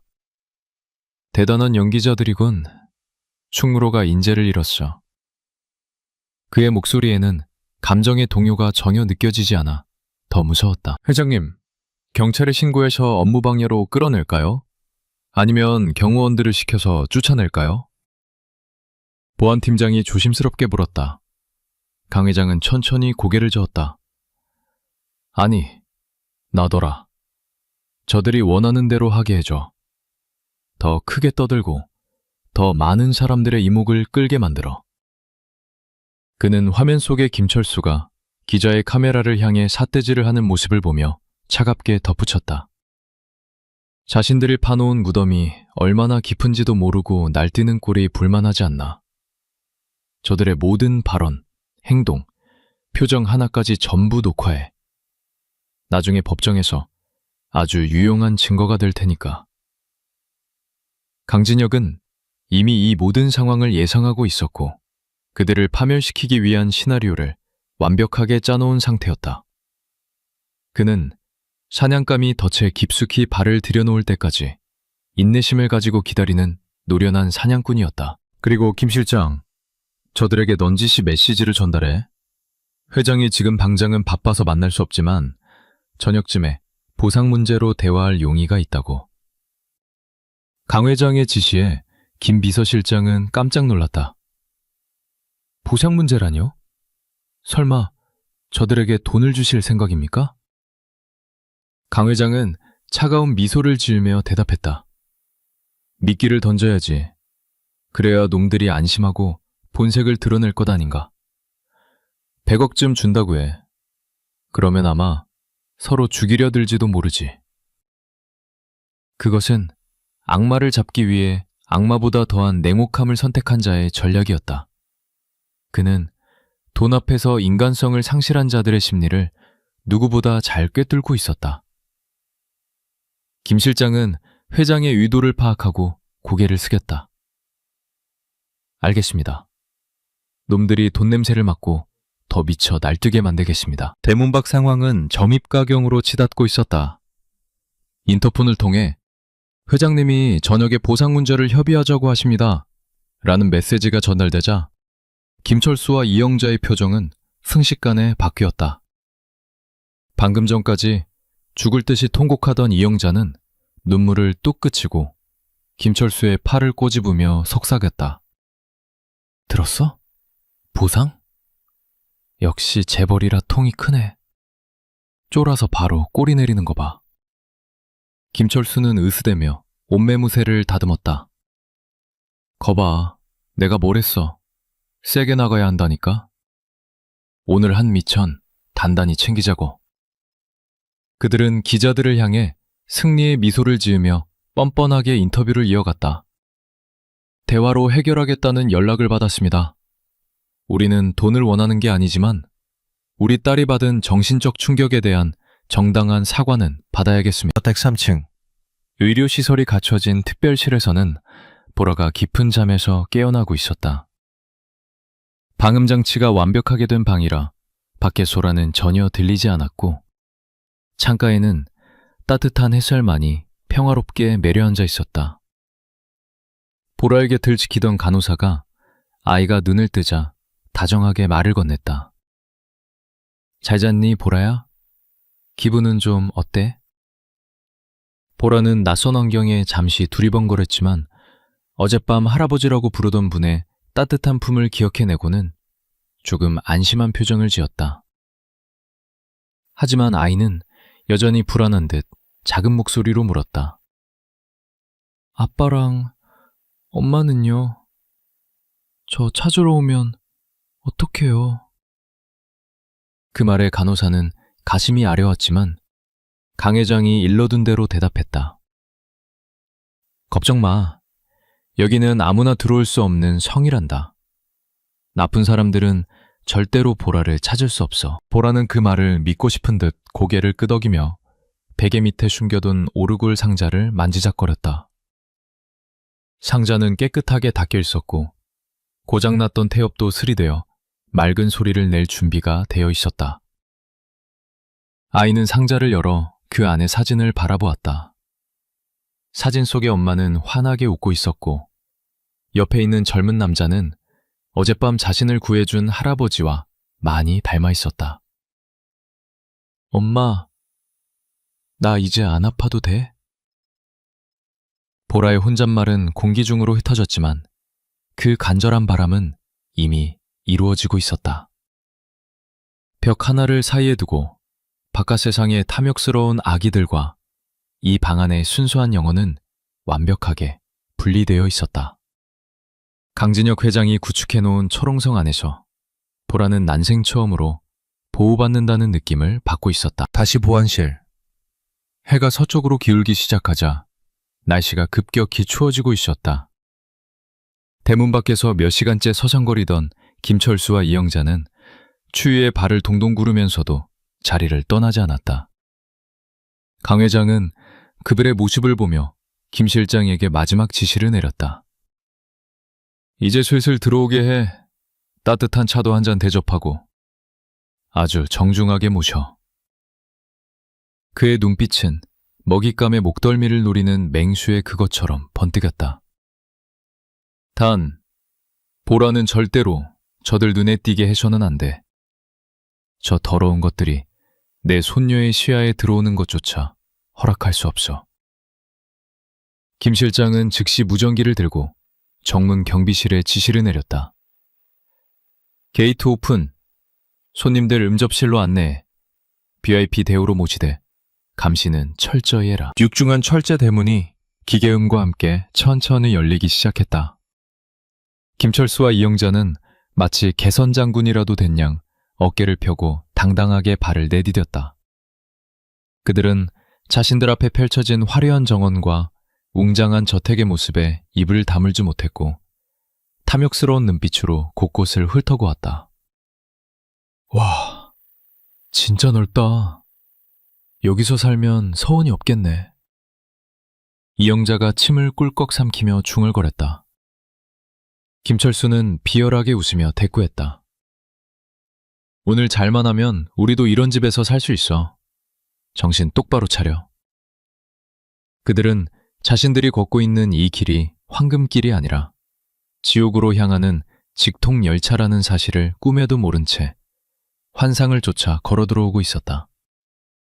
그리고 저택의 가장 높은 곳에서 강진혁은 그들의 일거수일투족을 내려다보며 심판의 시간을 카운트다운하고 있었다. 저택의 1층 다이닝룸은 그 규모와 화려함만으로도 압도적인 위압감을 풍기고 있었는데 천장에 매달린 거대한 크리스탈 샹들리에가 뿜어내는 빛은 식탁 위에 차려진 최고급 요리들을 더욱 눈부시게 비추고 있었다. 평소라면 정재계의 거물들이 앉아 은밀한 거래를 나누었을 그 긴 식탁의 끝자락에 6살 보라가 마치 이상한 나라에 떨어진 앨리스처럼 작고 위태로운 모습으로 앉아 있었다. 아이는 자신을 위해 특별히 제작된 푹신한 쿠션 위에 앉아 있었지만 발이 바닥에 닿지 않아 허공에서 불안하게 흔들리고 있었고 눈앞에 놓인 스테이크와 수프를 보고도 선뜻 손을 대지 못하고 있었다. 곁에 서 있는 메이드들이 물을 따라주거나 냅킨을 펴주려 다가갈 때마다 보라는 화들짝 놀라며 어깨를 움츠렸고 그 모습은 마치 덫에 걸린 작은 산짐승처럼 경계심으로 가득 차 있었다. 간진혁 회장은 식탁 맞은편에 앉아 신문을 보는 척하며 아이의 행동을 하나하나 관찰하고 있었는데 신문 너머로 보이는 아이의 모습에 가슴 한구석이 묵직하게 저려왔다. 아이는 나이프와 포크를 사용하는 법을 전혀 모르는 듯 잠시 망설이다가 조심스럽게 손으로 고기 조각을 집어 입에 넣었다. 뜨거운 고기였을 텐데도 아이는 씹지도 않고 꿀꺽 삼켜버렸고 목이 메는지 가슴을 두드리면서도 물을 마실 생각은 하지 않고 급하게 다음 음식을 입에 넣으려 했다. 그것은 식사를 즐기는 모습이 아니라 누군가 음식을 빼앗아가기 전에 빨리 뱃속에 채워 넣으려는 생존 본능에 가까운 행동이었다. 강 회장은 메이드들에게 눈짓을 보내 모두 물러가게 했고 넓은 식탁에는 오직 2사람만이 남게 되었다. 직원들이 사라지자 보라는 조금 안심한 듯 했으나 곧이어 이상한 행동을 하기 시작했다. 아이는 갓 구운 빵과 과일 조각을 입에 넣는 대신 식탁보 아래로 손을 내려 자신의 주머니 속에 몰래 집어넣고 있었다. 뜨거운 빵이 얇은 옷감을 통해 살에 닿으면 따가울 텐데도 아이는 아랑곳하지 않고 계속해서 음식을 숨기는 데 열중했다. 소스나 잼이 묻어 주머니가 더러워지는 것은 안중에도 없었고 오직 내일 먹을 것을 확보해야 한다는 강박관념만이 아이를 지배하고 있는 듯했다. 강 회장은 그 모습을 지켜보다가 더 이상 참지 못하고 자리에서 일어나 아이에게 다가갔는데 그의 그림자가 식탁 위로 드리워지자 보라는 훔치던 빵을 등 뒤로 감추며 공포에 질린 눈으로 그를 올려다보았다. 잘못했어요. 안 훔쳤어요. 그냥 나중에 배고플까봐. 강진혁은 억장이 무너지는 것 같았지만 짐짓 아무렇지 않은 척 부드러운 미소를 지으며 아이의 옆자리에 앉았다. 그는 자신의 접시에 있던 빵을 집어보라의 주머니에 더 넣어주며 말했다. 보라야, 숨길 필요 없단다. 이 집에는 빵이 아주 많아. 네가 다 먹을 수 없을 만큼 많아서 창고에 쌓아두고 있단다. 그는 아이를 안고 주방으로 데려가 거대한 냉장고 문을 활짝 열어 보여주었다. 냉장고 안에는 각종 과일과 음료수, 케이크가 가득 차 있었고 팬트리에는 과자와 빵이 산더미처럼 쌓여 있었다. 봐라, 이게 다 네 거야. 자다가 배가 고프면 언제든지 나와서 먹어도 돼. 아무도 뭐라고 하지 않아. 그리고 주머니에 넣으면 눅눅해져서 맛이 없으니 침대 옆에 예쁜 바구니를 두고 거기에 간식을 가득 채워주. 냉장고의 풍요로움을 직접 눈으로 확인한 보라는 그제야 긴장을 풀고 강 회장의 품에 안겼는데 아이의 작은 손이 강 회장의 옷깃을 꽉 쥐는 것이 느껴졌다. 강 회장은 아이를 안고 2층에 마련된 보라의 방으로 향했다. 그 방은 어제까지만 해도 서재로 쓰이던 곳이었지만 비서실장의 신속한 일처리 덕분에 하룻밤 사이에 공주님의 성처럼 완벽하게 탈바꿈해 있었다. 분홍색 벽지와 구름 모양의 조명, 그리고 방 한가운데 놓인 캐노피 침대는 모든 소녀들의 로망을 실현해 놓은 듯했다. 바닥에는 최고급 장난감과 인형들이 발 디딜 틈 없이 놓여 있었지만 보라는 그 많은 장난감들을 낯설어하며 어떻게 가지고 놀아야 할지 모르는 표정이었다. 그녀에게 장난감이란 사치였고 놀이시간이라는 개념 자체가 존재하지 않았던 것이다. 목욕을 마친 보라가 잠옷으로 갈아입고 침대에 앉자 방 회장은 빗을 들고 아이의 머리를 빗겨주기 시작했다.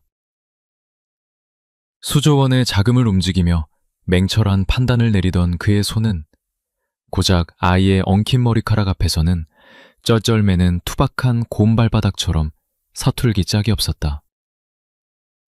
그는 혹시라도 아이가 아플까봐 숨소리조차 죽이며 조심스럽게 빗질을 했지만 가늘고 푸석한 머리카락은 자꾸만 빗에 걸렸다. 아야. 보라가 작은 신음을 흘리자 강 회장은 화들짝 놀라 빗을 떨어뜨릴 뻔했다. 미안하다.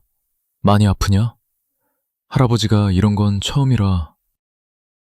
그는 당황하며 아이의 머리를 호호 불어주었는데 그 모습이 너무나 진지하고 우스꽝스러워서 보라의 입가에 아주 희미한 미소가 번졌다.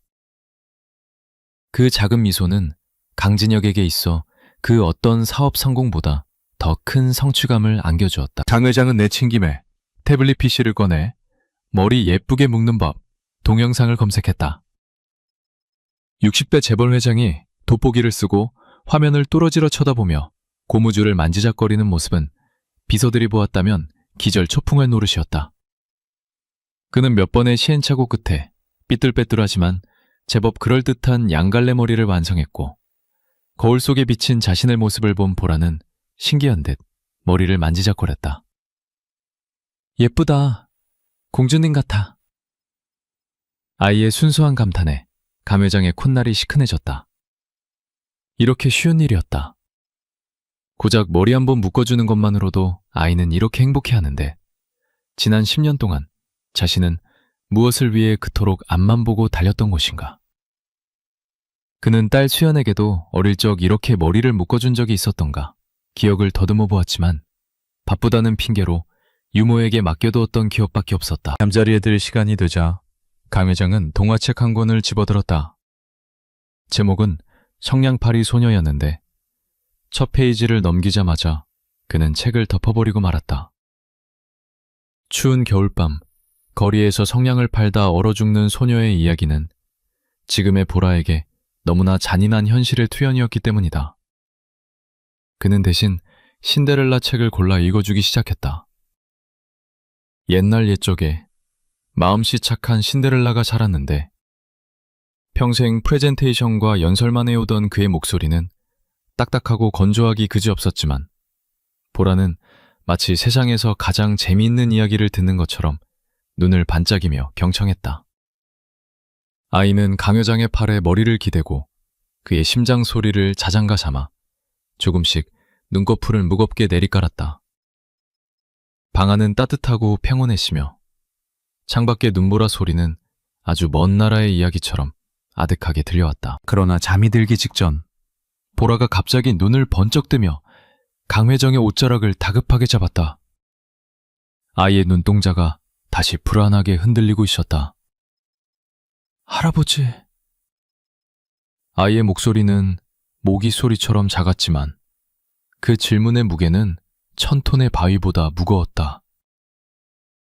만약에 보라가 밥을 많이 먹어서 뚱뚱해지거나 실수를 해서 컵을 깨트리면 다시 밖으로 쫓겨나요? 눈 오는 곳에 다시 서 있어야 해요? 그 질문은 강 회장의 심장을 관통했다. 아이에게 있어 사랑과 돌봄은 조건부였고 그 조건을 충족시키지 못하면 언제든 버려질 수 있다는 공포가 뼛속 깊이 박혀 있었던 것이다. 그녀에게 집은 안식처가 아니라 언제 쫓겨날지 모르는 살얼음판과도 같은 곳이었다. 강 회장은 아이를 와락 끌어안았다. 그의 눈에서 참았던 눈물이 왈칵 쏟아져 나와 아이의 머리카락을 적셨다. 그는 목이 메어 잠시 말을 잇지 못하다가 떨리는 목소리로 힘주어 말했다. 아니, 절대로 그런 일은 없어. 네가 밥을 산더미처럼 많이 먹어도, 이 집에 있는 접시를 전부 다 깨트려도, 심지어 할아버지 수염을 잡아당겨도 너는 절대로 쫓겨나지 않아. 그는 아이와 눈을 맞추며 또렷하게 말했다. 이 집이 다 내 거야. 그리고 할아버지가 내 거야. 세상 어떤 사람도, 심지어 신조차도 너를 내 품에서 떼어놓을 수 없어. 내 목숨을 걸고 약속하마. 강 회장의 단호한 맹세에 보라는 그제야 안도한 듯 깊은 숨을 내쉬었다. 정말이죠? 약속. 아이는 새끼손가락을 내밀었고 강 회장은 자신의 크고 거친 새끼손가락을 걸어 보장을 찍었다. 보라는 강 회장의 손을 꼭 잡은 채 깊은 잠에 빠져들었다. 아이의 숨소리가 고르게 변하자 강 회장은 조심스럽게 침대에서 일어났다. 그는 잠든 아이의 얼굴을 한참 동안 바라보다가 이불을 어깨까지 덮어주고는 방을 나섰다. 문을 닫고 복도로 나온 강진혁의 표정은 방금 전에 자상한 할아버지와는 180도 달라져 있었다. 그의 눈빛은 시베리아의 한파보다 더 차가웠고 굳게 담은 입술에서는 살기가 느껴졌다. 그는 복도 끝에서 대기하고 있던 김 비서실장을 향해 걸어갔다. 그의 발걸음 하나하나가 무거운 쇠망치치처럼 바닥을 울렸다. 손님들은 아직 응접실에 있나? 강 회장이 낮게 물었다. 김 실장은 긴장한 표정으로 고개를 끄덕였다. 네, 회장님. 저녁 식사까지 대접받고 기분이 아주 좋아 보입니다. 보상금에 대한 기대감으로 한껏 들떠서 서로 얼마를 챙길지 싸우기도 했습니다. 강 회장은 싸늘하게 비웃었다. 배부르게 먹여줬으니 이제 소화를 시켜줘야지. 준비한 선물들은 세팅되었나? 네, 모든 준비가 완벽합니다. 기자들도 옆방에 대기 중이고 라이브 방송 장비도 점검을 마쳤습니다. 검찰청 특수부장님도 도착해서 모니터링 룸에 계십니다. 김 실장의 보고는 빈틈이 없었다. 강진혁은 넥타이를 거칠게 풀어헤치며 셔츠 소매를 걷어올렸다. 그것은 이제부터 벌어질 진흙탕 싸움에 직접 뛰어들어 더러운 것들을 맨손으로 치워버리겠다는 의지의 표현이었다. 가자. 내 손녀가 흘린 눈물 한 방울당 1년씩, 아니 10년씩 갚아주러. 그는 1층 응접실로 향하는 계단을 내려갔다. 계단 아래 어둠 속에서 그를 기다리고 있는 것은 단순한 협상 테이블이 아니었다. 그것은 탐욕에 눈이 먼 짐승들을 단죄하기 위해 마련된 처형대였다. 보라가 따뜻한 꿈을 꾸는 동안 강진혁은 현실의 악몽을 끝내기 위한 마지막 전쟁을 시작하려 하고 있었다. 그의 등 뒤로 길게 늘어진 그림자가 마치 거대한 악마를 집어삼키려는 저승사자의 형상처럼 일렁거렸다. 대성그룹 본사 1층에 위치한 VIP 접견실은 웬만한 5성급 호텔 스위트룸보다 훨씬 더 호화롭게 꾸며져 있었다. 바닥에는 페르시아산 최고급 카펫이 깔려 있었고 벽면에는 진품 명화들이 걸려 있어 그 격조를 더하고 있었다. 그러나 그 우아한 공간을 채우고 있는 공기는 탐욕과 저속함으로 인해 탁하게 오염되고 있었다. 김철수와 이영자는 최고급 가죽 소파에 삐딱하게 기대앉아 비서가 내온 홍차와 다과를 개걸스럽게 먹어치우고 있었다. 여보, 이거 봐라. 찻잔 하나에도 금태가 둘러져 있어. 이거 하나만 팔아도 우리 한 달 생활비는 나오겠다. 이영자가 찻잔을 들어 불빛에 비추어 보며 낄낄거리자 김철수는 거드름을 피우며 다리를 꼬았다. 촌스럽게 왜 이래. 이제 곧 이런 건 껌값도 안 되는 돈이 우리 손에 들어올 텐데. 회장이라는 양반이 왜 이렇게 늦어? 돈 줄 거면 빨리 주고 끝낼 것이지. 그들은 자신들의 행동이 천장에 설치된 고화질 카메라와 고성능 마이크를 통해 실시간으로 녹화되고 있다는 사실은 꿈에도 모른 채 저급한 대화를 이어갔다. 근데 진짜 100억 줄까? 비서실장이 넌지시 말하긴 했는데 너무 큰 돈이라 실감이 안 나네. 김철수의 말에 이영자가 눈을 번뜩였다. 당연히 줘야지. 지들이 애를 납치해갔잖아. 그리고 재벌들한테 100억은 우리 돈 10,000원이나 다름없어. 이미지 관리 때문에라도 입막음 비용을 넉넉히 줄 수밖에 없다고.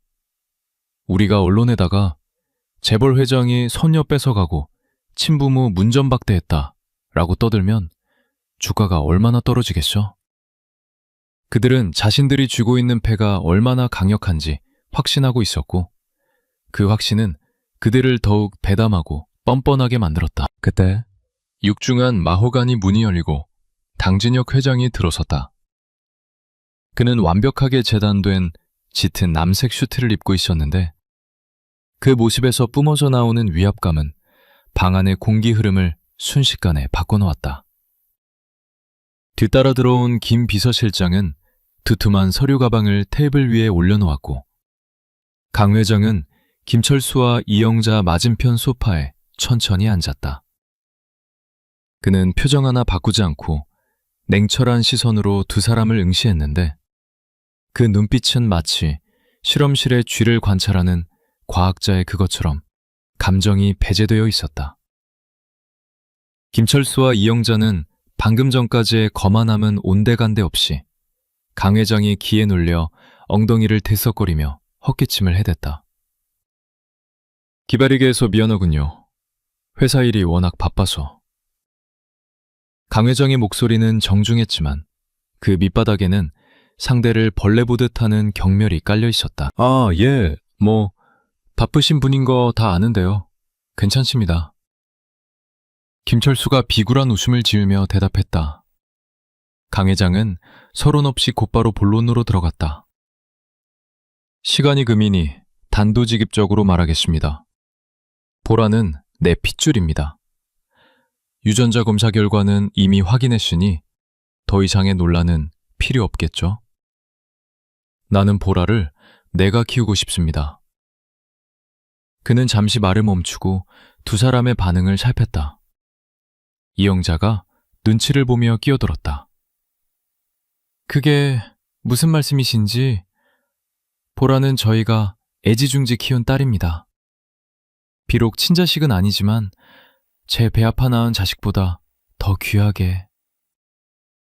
강 회장은 손을 들어 그녀의 말을 끊었다. 그런 감성적인 이야기는 접어두죠. 당신들이 원하는 게 무엇인지 압니다.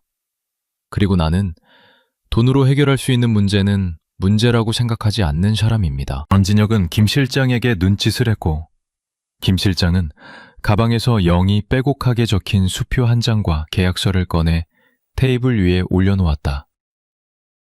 수표에 적힌 금액을 확인한 김철수와 이영자의 눈이 튀어나갈 듯 커졌다.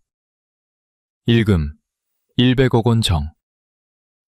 그들이 평생 구경조차 해본 적 없는 천문학적인 액수였다. 두 사람은 숨 쉬는 것조차 잊은 채 수표에서 눈을 떼지 못했고 탐욕으로 인해 동공이 심하게 확장되었다. 강 회장은 그 모습을 싸늘하게 지켜보며 말했다. 이 돈이면 당신들이 평생 놀고 먹어도 남을 겁니다. 조건은 간단합니다. 보라에 대한 친권과 양육권을 포기하고 다시는 아이 앞에 나타나지 않는다는 각서에 서명하는 겁니다. 어떻습니까? 합리적인 제안 아닙니까? 김철수는 떨리는 손으로 수표를 집어들려다 멈칫했다. 갑자기 머릿속에서 계산기가 돌아가기 시작한 것이다. 지금 100억을 받고 끝내는 것보다 아이를 핑계로 계속 빨대를 꽂는 것이 더 이득이 아닐까 하는 얄팍한 계상이었다. 그는 침을 꿀꺽 삼키며 짐짓 슬픈 표정을 지어 보였다. 회장님, 돈이 다가 아닙니다. 돈으로 부모 자식 간의 천륜을 끊으라니요. 저희는 보라 없이는 못 삽니다. 그 아이가 저희에게 어떤 존재인데 이영자 역시 옆에서 눈물을 쥐어짜며 거들었다. 맞아요. 우리 불쌍한 보라. 밤마다 엄마 팔백이 없으면 잠도 못 자는 아이예요. 그런 아이를 어떻게 돈 몇 푼에 팔아넘겨요? 그들의 연기는 역겨울 정도로 가증스러웠지만 강 회장은 속아 넘어가는 척하며 고개를 끄덕였다. 그렇군요. 당신들이 아이를 그토록 사랑하는 줄은 몰랐습니다. 제가 신뢰를 범했군요. 강 회장은 수표를 다시 집어넣으려는 신용을 했다. 그렇다면 이 거래는 없던 일로 하죠. 법대로 하겠습니다. 친권 소송을 진행하면 시간은 좀 걸리겠지만 판사님도 핏줄을 찾아주지 않겠습니까? 물론 소송 기간 동안 양육비는 한 푼도 드릴 수 없고 오히려 그동안 당신들이 아이 앞으로 나온 수급비를 횡령했는지 철저히 조사하게 될 겁니다. 강 회장의 말이 끝나기가 무섭게 김철수의 안색이 사색이 되었다. 수표가 눈앞에서 사라질 위기에 처하자 그는 다급하게 소리쳤다. 아니, 잠깐만요. 회장님, 제 말은 그게 아니라 아이의 장래를 위해서라면 저희가 희생할 수도 있다는 뜻입니다. 희생이라. 강 회장은 입꼬리를 살짝 올리며 비웃었다. 그럼 이렇게 하죠. 당신들이 아이를 포기하는 대가로 이 돈을 가져가는 겁니다. 하지만 한 가지 걸리는 게 있군요. 그는 짐짓 고민하는 표정을 지으며 찻잔을 만지작거렸다. 사실 내 비서들이 조사해본 바로는 아이가 좀 문제가 있다고 하더군요. 도벽이 있고 거짓말을 잘하고 성격이 음침해서 키우기 힘들 거라고 말입니다. 내가 아무리 돈이 많아도 문제아를 데려와서 집안물을 흐리고 싶지는 않습니다. 솔직하게 말해주시오. 그 아이 정말 상품성이 있는 아이입니까? 강 회장은 일부러 아이를 물건 취급하는 단어를 사용하여 그들의 본심을 유도했다. 이것은 최후의 검증이자 그들을 파멸의 구렁텅이로 몰아넣을 결정적인 함정이었다. 그 말을 들은 이영자는 눈빛을 반짝이며 적극적으로 입을 열었다. 그녀는 지금 이 기회를 놓치면 100억이 날아갈 뿐만 아니라 오히려 골치 아픈 혹덩이를 다시 떠맡게 될지도 모른다는 생각에 사로잡혔다. 어머, 회장님, 어쩜 그렇게 정확하게 아세요? 사실 저희가 말은 안 했지만 걔 때문에 속 썩은 게 한두 번이 아니에요. 그녀는 마치 기다렸다는 듯이 보라에 대한 험담을 쏟아내기 시작했다. 걔는 태어날 때부터 재수가 없었어요. 눈빛도 기분 나쁘고 뭐만 하면 물건을 훔쳐요. 저희가 교육시키려고 매도 들어보고 밥도 굶겨봤는데 천성이 못돼 처먹어서 고쳐지질 않더라고요. 솔직히 말씀드리면 회장님이 데려가시는 게 저희한테는 해방이나 다름없어요. 김철수도 질세라 맞장구를 쳤다. 맞습니다, 회장님. 저희가 오죽하면 한겨울에 밖에서 손들고 서 있으라고 했겠습니까? 다 걔 버릇 고치려고 한 거죠. 근데 걔는 독종이라 울지도 않아요. 밥을 안 줘도 며칠씩 버티는 거 보면 사람 새끼가 아니라니까요. 그는 신이 나서 떠들어대며 자신들의 학대 행위를 정당한 훈육인 양 포장했고 심지어 아이를 악마화하며 강 회장의 비위를 맞추려 들었다. 회장님 댁에 가면 걔가 또 뭘 훔칠지 모릅니다. 그러니까 저희한테 각서 쓰고 넘기시면 나중에 걔가 무슨 짓을 해도 저희한테 책임 묻지 않으신다는 조항도 넣어주세요. 저희는 돈만 받고 깔끔하게 손 떼고 싶습니다. 그들의 입에서 나오는 말들은 하나하나가 칼날이 되어 듣는 이의 귀를 찔렀지만 정작 본인들은 돈에 눈이 멀어 자신들이 무슨 말을 짓거리고 있는지조차 자각하지 못했다. 강 회장은 주먹을 꽉 쥐어 손톱이 살을 파고들 정도였지만 겉으로는 온화한 미소를 유지하려 했었다. 그렇군요. 역시 핏줄보다는 기른정이라더니 솔직하게 말씀해 주셔서 감사합니다. 덕분에 마음의 결정을 내리기 쉬워졌군요. 그는 계약서를 그들 앞으로 밀어주었다. 자, 여기 서명하시죠. 이 서명이 끝나는 즉시 100억은 당신들 계좌로 이체될 겁니다. 그리고 이 순간부터 김보라는 당신들과 아무런 상관없는 남이 되는 겁니다. 동의하십니까? 김철수와 이영자는 펜을 뺏을 듯이 집어들고 내용을 읽어보지도 않은 채 사명란에 이름을 휘갈겨 썼다. 그들의 손은 흥분으로 인해 떨리고 있었고 얼굴에는 로또에 당첨된 사람처럼 환희가 가득했다. 자, 다 썼습니다. 이제 입금해 주시죠. 김철수가 계약서를 흔들며 소리쳤다. 이영자는 옆에서 휴대전화 뱅킹 앱을 켜고 입금 알림만을 기다리고 있었다. 강 회장은 천천히 계약서를 집어들어 서명이 제대로 되었는지 확인했다. 김철수, 이영자. 확실하군요. 그는 서류를 김 실장에게 건네며 자리에서 일어났다. 그리고 천천히, 아주 천천히 자켓 단추를 잠그며 그들을 내려다보았다. 축하합니다. 당신들은 방금 대한민국 역사상 가장 비싼 서명을 했습니다.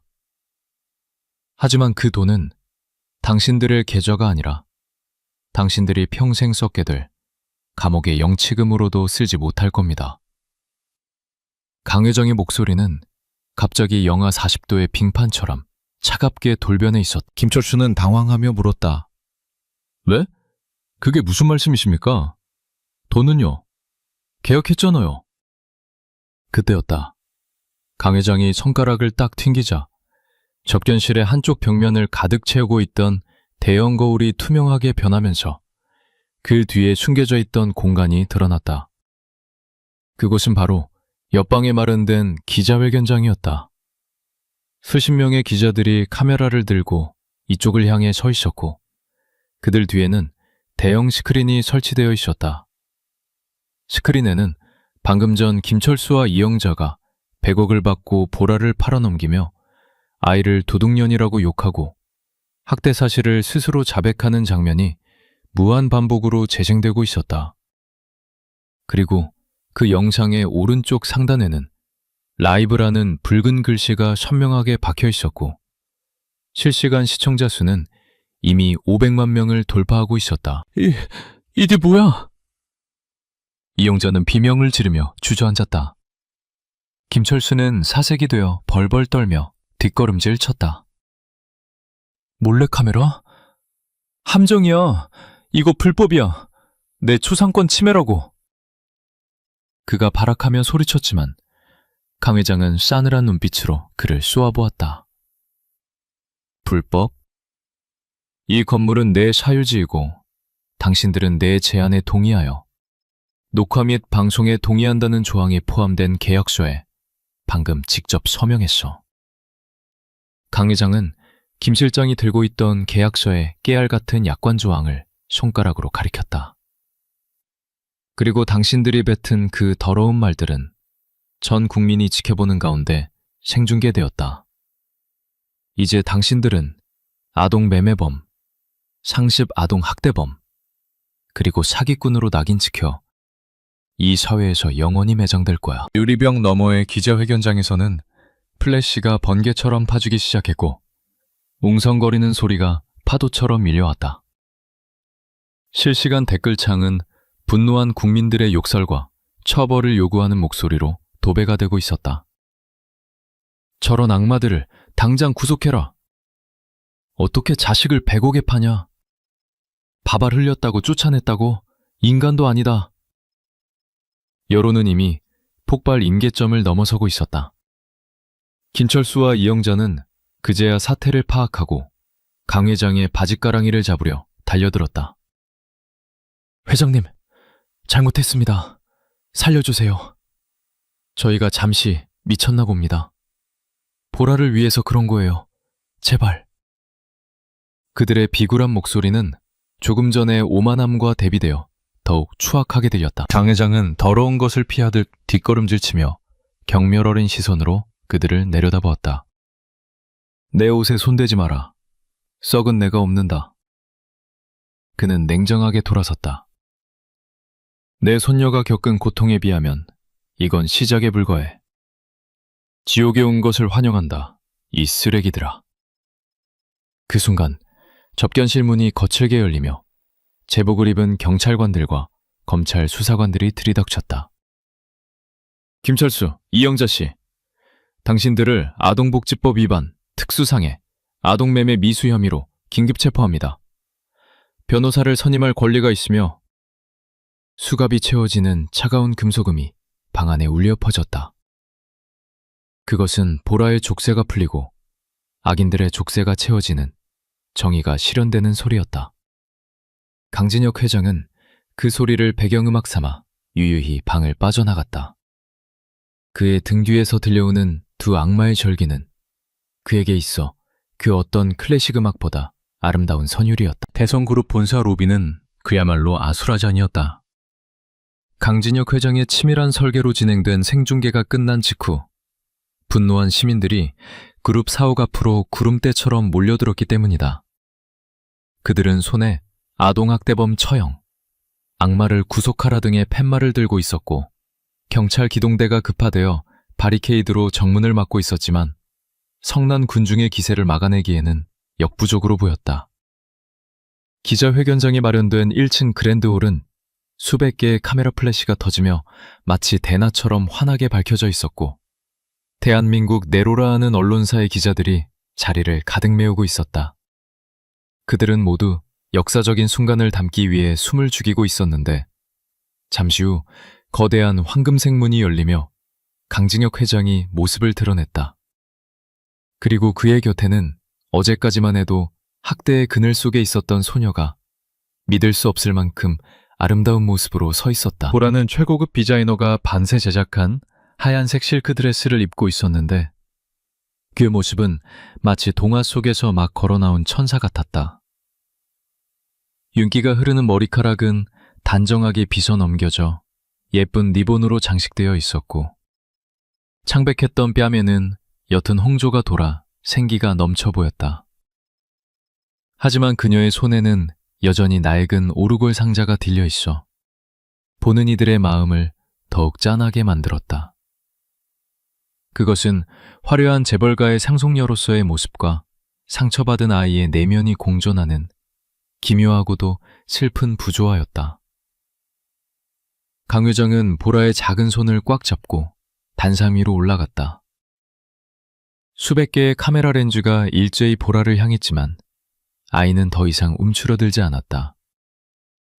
든든한 할아버지의 손을 잡고 있는 한 세상 그 무엇도 자신을 해칠 수 없다는 믿음이 아이의 눈빛을 단단하게 만들고 있었다. 강진혁 회장이 마이크 앞에 서자 장내는 순식간에 물을 끼얹은 듯 조용해졌다. 그는 좌중을 한번 둘러본 뒤 낮고 위험 있는 목소리로 말문을 열었다. 국민 여러분, 그리고 이 자리에 계신 기자 여러분, 저는 오늘 대성그룹 회장이 아닌 한 아이의 할아버지로서 이 자리에 섰습니다. 그의 목소리는 스피커를 타고 로비 전체, 아니 생중계를 지켜보는 전 국민의 안방으로 퍼져나갔다. 지난 10년 동안 저는 제 무지와 오만으로 인해 하나뿐인 딸을 잃고 세상에 하나 남은 핏줄인 손녀가 지옥 같은 고통 속에 방치되는 것을 막지 못했습니다. 이것은 제 평생 씻을 수 없는 죄이며 죽는 날까지 속죄하며 살아야 할 업보입니다. 그는 잠시 말을 멈추고 보라를 바라보았다. 그의 눈빛에는 깊은 회한과 함께 무한한 애정이 담겨 있었다. 그때 회견장 측면에 문이 열리며 수갑을 찬 김철수와 이영자가 경찰들에 의해 끌려 나왔다. 그들은 기자회견장을 가로질러 호송차로 이동하게 되어 있었는데 이는 강 회장이 의도한 공개 처형의 일부였다. 두 사람은 고개를 푹 숙이고 있었지만 단상 위에 서 있는 보라와 강 회장을 보자마자 발작하듯 소리를 질렀다. 보라야, 보라야, 엄마 아빠가 잘못했다. 제발 한 번만 용서해줘. 우리가 너 밥도 주고 채워줬잖아. 김철수는 경찰의 제지를 뿌리치려고 발버둥치며 보라를 향해 손을 뻗었다. 100억이라는 돈이 눈앞에서 날아간 것에 대한 미련과 감옥에 가야 한다는 공포가 뒤섞여 그를 반미치광이로 만들고 있었다. 회장님, 계약했잖아요. 돈은 주셔야죠. 이건 사기야. 내 딸 내놔! 그의 추악한 절규는 해견장에 메아리 쳤다. 강 회장은 마이크를 잡은 채 차갑게 명령했다. 멈춰라. 그의 한마디에 경찰들은 김철수와 이영자를 단상 바로 아래에 멈춰 세웠다.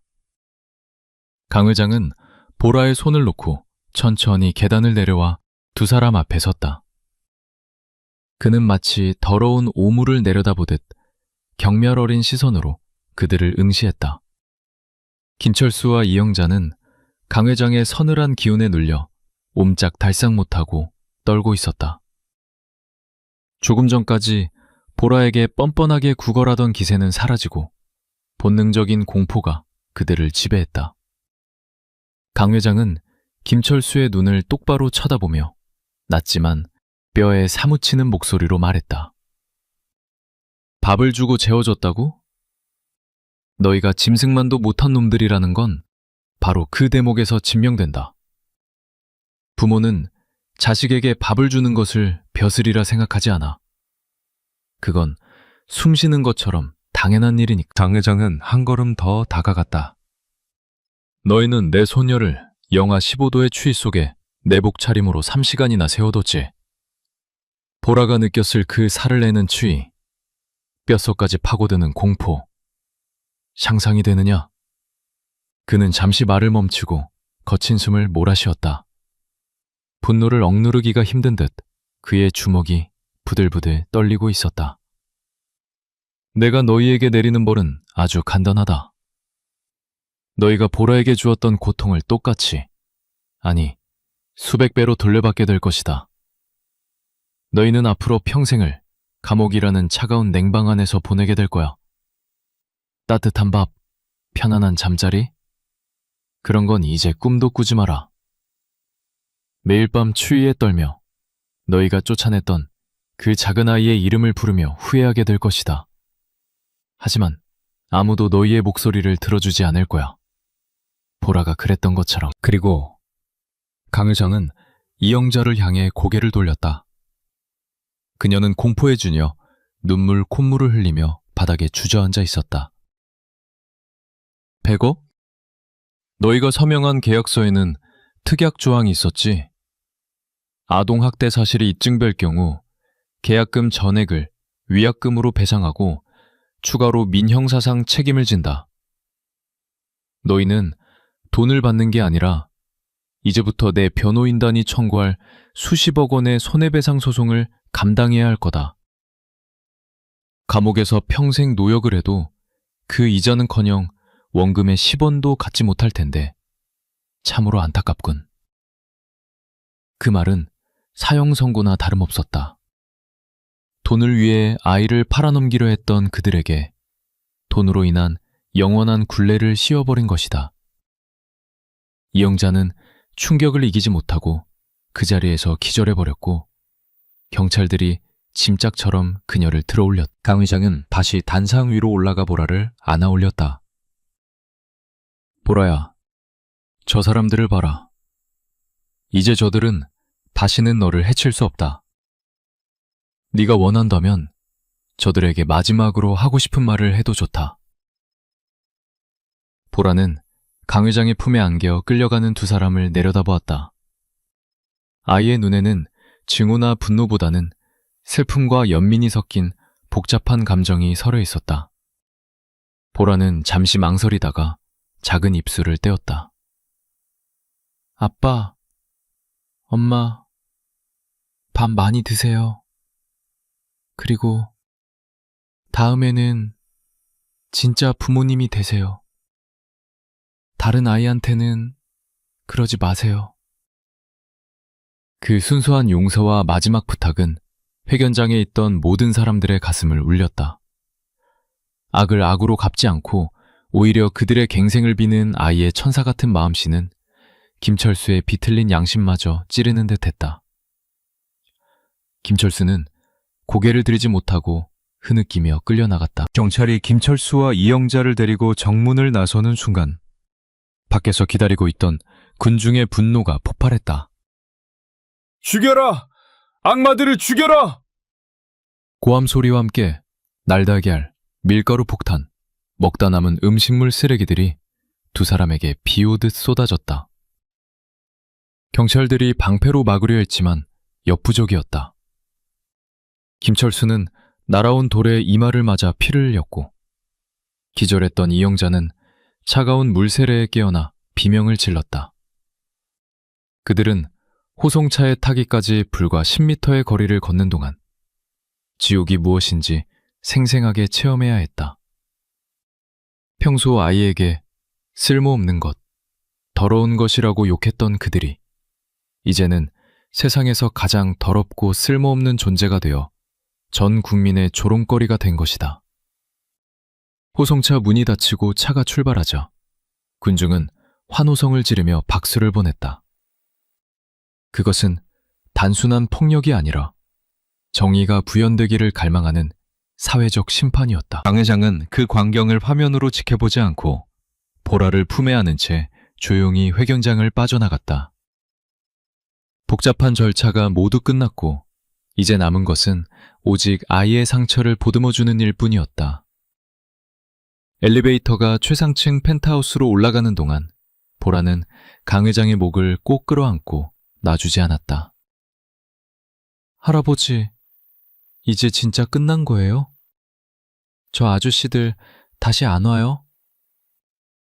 아이의 물음에 강 회장은 부드럽게 등을 토닥여 주었다. 그럼 끝났고 말고 이제는 나쁜 꿈을 꾸지 않아도 된단다. 네 곁에는 할아버지가 있고 또 너를 지켜줄 수많은 삼촌, 이모들이 생겼으니까. 엘리베이터 문이 열리고 펜트하우스의 넓은 거실이 나타나자 그곳에는 회사 임직원들이 준비한 웰컴 파티가 기다리고 있었다.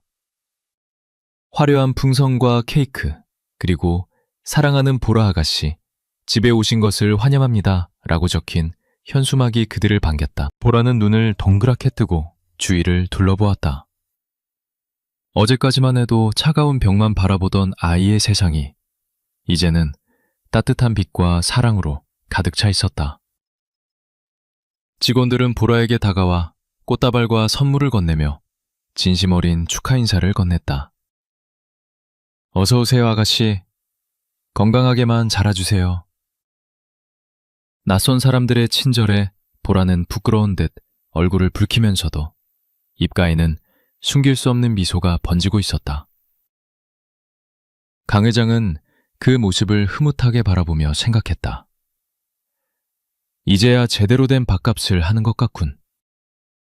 그는 평생 수조 원을 벌어들였지만 오늘 아이의 얼굴에 피어난 이 작은 미소만큼 값진 수익을 낸 적은 없었다. 그는 비서실장에게 다가와 조용히 지시했다. 오늘 고생한 직원들 모두에게 특별 보너스를 지급해.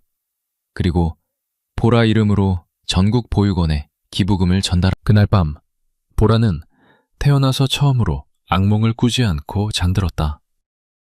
강 회장은 아이의 침대 곁에 앉아 오르골 소리를 들으며 딸의 사진을 꺼내보았다. 사진 속의 딸은 여전히 20대의 모습으로 멈춰 있었지만 그녀가 남긴 생명은 이제 새로운 삶을 향해 힘차게 나아가고 있었다. 수연아, 보고 있니? 네 딸은 내가 목숨 걸고 지킬게. 거기서는 편히 쉬렴.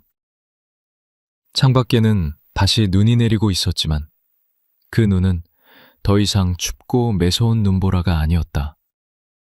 세상의 모든 더러운 것들을 덮어주고 새로운 새싹이 돋아날 대지를 촉촉하게 적셔주는 축복의 눈이었다. 감 회장은 잠든 보라의 손을 잡고 조용히 기도했다. 이 아이의 앞날에 다시는 겨울이 오지 않기를, 언제나 따뜻한 봄날만이 계속되기를. 정의는 실현되었고 악은 심판받았으며 사랑은 승리했다.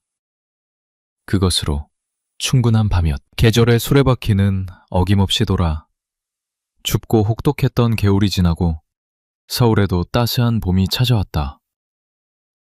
한남동 저택의 정원에는 앙상했던 가지마다 연분홍색 벚꽃봉오리가 터져나와 흐베러지게 피어 있었고 차가운 바람 대신 불어오는 향긋한 꽃내음이 대기를 가득 채우고 있었다. 6개월 전 눈보라 속에서 죽음의 문턱을 넘나들던 작은 소녀는 이제 정원의 잔디밭을 뛰어다니며 봄햇살을 만끽하는 건강한 아이로 변해 있었다. 보라의 볼은 잘 익은 복숭아처럼 통통하게 살이 올랐고 윤기 흐르는 머리카락은 바람에 찰랑거렸으며 무엇보다 그늘져 있던 눈동자가 밤하늘의 별처럼 반짝이고 있었다. 정원 한 구석 벤치에 앉아 그 모습을 지켜보는 강진혁 회장의 입가에는 예전에는 상상조차 할 수 없었던 온화한 미소가 하루 종일 떠나질 않았다. 대성그룹의 임직원들에게 지난 6개월은 충격과 공포, 그리고 경이로움의 연속이었다. 얼음 황제라고 불리던 강 회장이 오후 어시만 되면 우리 소녀란 저녁 먹어야 해 라며 칼같이 퇴근을 하는가 하면 중요 회의 도중에도 소녀의 유치원 선생님 전화를 받기 위해 양해를 구하고 나가는 일이 빈번해졌기 때문이다. 처음에는 회장의 변호에 당황했던 임원들도 이제는 보라가 그려준 삐뚤빼뚤한 그림이 회장실 가장 잘 보이는 곳에 걸려있는 풍경에 익숙해져 있었다. 강 회장은 더 이상 숫자와 이익만을 쫓는 매녀란이 아니었다. 그는 늦게 배운 도둑질이 날 새는 줄 모른다는 말처럼 뒤늦게 찾아온 할아버지라는 역할에 푹 빠져 인생의 제2막을 그 누구보다 열정적으로 살아가고 있었다. 보라는 단순히 외모만 건강해진 것이 아니라 마음의 상처도 빠르게 치유해 나가고 있었다. 처음 저택에 왔을 때는 큰 소리가 나거나 누군가 손을 올리기만 해도 소스라치게 놀라 숭곤했지만 이제는 장난감 칼을 들고 강혜정에게 덤비며 할아버지, 항복하세요! 라고 외칠 정도로 씩씩해졌다. 물론 가끔씩 악몽을 꾸며 울면서 깨어나는 밤도 있었지만 그때마다 강 회장이 달려와 할아버지가 여기 있다. 아무도 널 해칠 수 없어. 라고 토닥여주면 금세 안정을 되찾았다. 보라는 일주일에 2번씩 아동 심리 치료를 받고 있었는데 상담 선생님은 보라가 받은 사랑이 과거의 상처를 덮고도 남을 만큼 커서 회복 속도가 기적에 가깝다. 라고 놀라워했다. 사랑은 그 어떤 명약보다 강력한 치유제임을 보라는 온몸으로 증명하고 있었다. 오늘은 보라에게 아주 특별한 날이었다. 바로 돌아가신 엄마 강수연의 기일이자 보라가 정식으로 강씨 가문의 호적에 입적된 후 처음으로 엄마를 만나러 가는 날이었기 때문이다. 보라는 아침 일찍 일어나 가장 좋아하는 하얀색 원피스를 꺼내 입고 강 회장의 도움을 받아 머리도 예쁘게 묶었다. 그리고 서랍 깊숙이 보관해 두었던 오르골 상자를 꺼내 들었다. 상자는 장인의 손길을 거쳐 완벽하게 수리되어 있었고 칠이 벗겨진 곳도 말끔하게 복원되어 새 것처럼 반짝였다. 할아버지, 엄마가 이거 보면 좋아할까요? 보라가 상자를 품에 안고 묻자 강 회장은 아이의 머리를 쓰다듬으며 고개를 끄덕였다. 그럼 엄마가 하늘에서 보고 깜짝 놀랄 거다.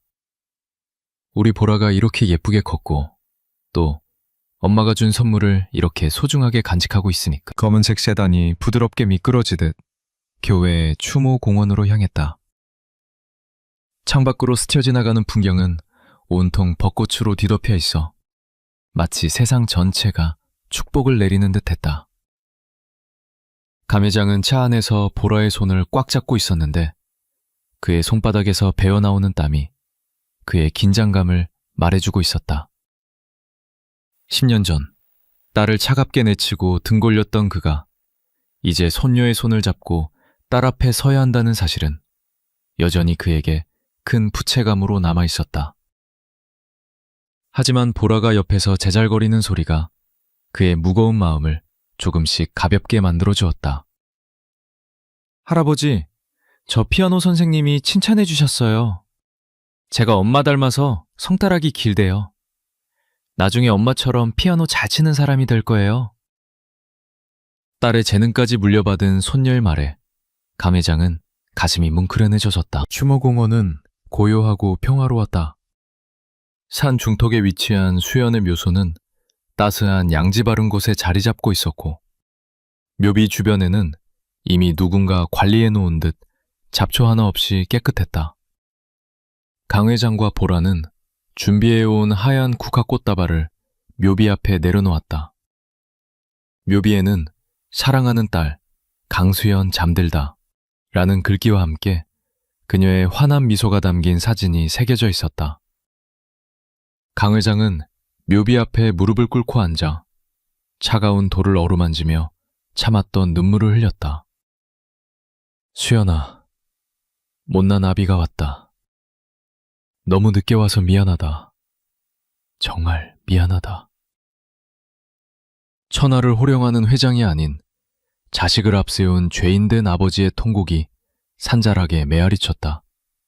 그는 10년 세월 동안 쌓인 그리움과 후회를 토해내듯 한참을 흐느꼈다. 보라는 우는 할아버지를 보며 잠시 당황했지만 곧 의젓하게 다가가 작은 손수건으로 할아버지의 눈물을 닦아주었다. 할아버지, 울지 마세요. 엄마가 슬퍼해요. 그리고는 묘비 속의 엄마 사진을 향해 밝게 인사했다. 엄마, 저 왔어요. 보라예요. 저 이제 배 안 고파요. 밥도 많이 먹고 키도 컸어요. 그리고 할아버지가 저 엄청 많이 사랑해 주세요. 그러니까 엄마도 이제 걱정하지 말고 푹 쉬세요. 보라의 목소리는 맑고 청아해서 듣는 이의 마음을 정화시켜주는 듯했다. 아이는 품에 안고 있던 오르골 상자를 묘비 옆에 조심스럽게 올려놓고 태엽을 감았다. 띵, 띠링, 띵. 익숙하고 슬픈 멜로디가 봄바람을 타고 공원 전체로 퍼져나갔다. 그 선율은 마치 수연이 딸에게 보내는 자장가처럼 부드럽고 애틋하게 들려왔다. 그때 신기하게도 어디선가 불어온 바람이 벚꽃잎들을 몰고 와 묘비 위로 꽃빛처럼 흩뿌렸다. 분홍색 꽃잎들이 보라의 어깨와 강 회장의 머리 위에도 차분히 내려앉았다. 강 회장은 눈물을 닦고 보라를 바라보았다.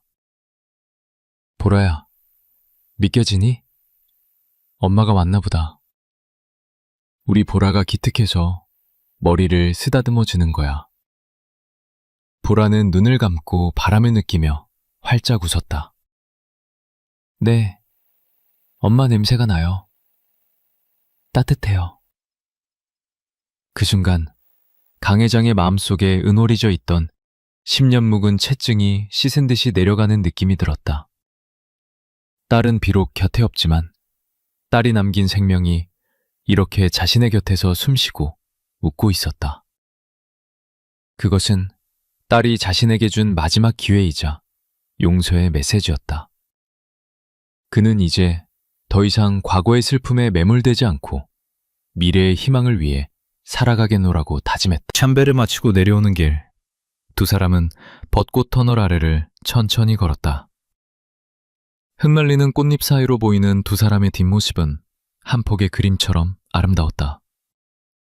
강 회장이 보라에게 물었다. 보라야, 이제 소원이 뭐니? 할아버지가 다 들어줄게. 보라는 잠시 고민하더니 고개를 들어 강 회장을 바라보았다. 저는요, 그냥 이렇게 할아버지 손잡고 매일매일 산책하고 싶어요. 그리고 나중에 커서 할아버지처럼 멋진 사람이 돼서 힘든 아이들을 지켜주는 사람이 될래요. 그 소박하고도 위대한 꿈에 강 회장은 껄껄 웃으며 보라를 번쩍 안아올렸다. 그래, 우리 보라는 반드시 그렇게 될 거야. 이 할아버지가 네 꿈을 이룰 수 있도록 튼튼한 다리가 되어주마. 돌아가는 차 안에서 보라는 강 회장의 품에 안겨 잠이 들었다. 아이의 얼굴은 세상 그 무엇보다 평온해 보였고 입가에는 행복한 미소가 걸려 있었다. 강 회장은 잠든 손녀의 얼굴을 바라보며 창밖을 내다보았다. 겨울은 길고 혹독했지만 결국 봄은 오고야 말았다. 꽁꽁 얼어붙었던 땅이 녹고 그 자리에서 새 생명이 피어나듯 그들의 삶에도 진정한 봄이 찾아온 것이다. 그는 비서에게 조용히 말했다. 김 실장, 재단 설립 준비는 어떻게 되어가나? 김 실장이 백미러로 회장을 보며 미소 지었다. 네, 거의 마무리되었습니다. 재단 이름은 회장님 지시대로 수연 N 보라 희망재단으로 결정했습니다. 강 회장은 만족스러운 듯 고개를 끄덕였다. 서둘러. 세상에는 아직도 제2, 제3의 보라가 추위에 떨고 있을 테니까. 우리가 그 아이들에게 봄을 선물해야지. 차는 한남동 저택을 향해 달리고 있었지만 그것은 단순히 집으로 가는 길이 아니었다. 그것은 사랑과 용서, 그리고 희망으로 가득 찬 새로운 미래로 향하는 여정이었다. 오르골 상자의 태엽은 언젠가 멈추겠지만 강징혁과 강보라, 두 사람이 써내려갈 사랑의 멜로디는 영원히 멈추지 않을 것이다. 저 하늘 어딘가에서 내려다보고 있을 수연의 미소처럼 벚꽃잎이 차창 너머로 끊임없이 흩날리고 있었다. 그들의 앞날에 펼쳐질 눈부신 꽃길을 축복하듯이 15년 후 대한민국 최대 규모의 아동복지재단인 수연매 보라 희망재단의 이사장 취임식장. 단상 위에는 21살의 아름다운 숙녀가 당당하게 서 있었다. 그녀의 눈빛은 깊고 따뜻했으며 목소리에는 힘이 있었다. 제가 유부살 때 세상은 춥고 무서운 곳이었습니다. 하지만 한 분의 따뜻한 손길이 저를 구원했고 저에게 봄을 선물해 주셨습니다. 이제 제가 그 손길이 되어 세상 모든 아이들에게 따뜻한 봄을 나누어 드리겠습니다. 연설을 마친 그녀가 단상 아래를 바라보자 백발이 성성한 노신사가 휠체어에 앉아 눈물을 훔치며 박수를 치고 있었다. 80세를 바라보는 강진혁 명예회장이었다. 보라는 단상에서 내려와 할아버지에게 달려가 안겼다. 할아버지, 저 잘했죠? 감 회장은 주름진 손으로 손녀의 뺨을 어루만지며 떨리는 목소리로 대답했다. 그럼 누구 손녀인데? 내 딸 수연이가 보고 있다면 참 기뻐했을 거다. 고맙다. 이렇게 훌륭하게 자라줘서. 두 사람은 서로를 마주보며 환하게 웃었다. 그들의 미소 뒤로 회장 한켠에 전시된 낡은 오르골 상자가 조명을 받아 반짝이고 있었다. 세월은 흘렀지만 상자 속에 담긴 사랑의 기억은 영원히 늙지 않은 채 그 자리를 지키고 있었다. 밖에는 15년 전 그날처럼 따스한 봄눈이 축복처럼 내리고 있었다.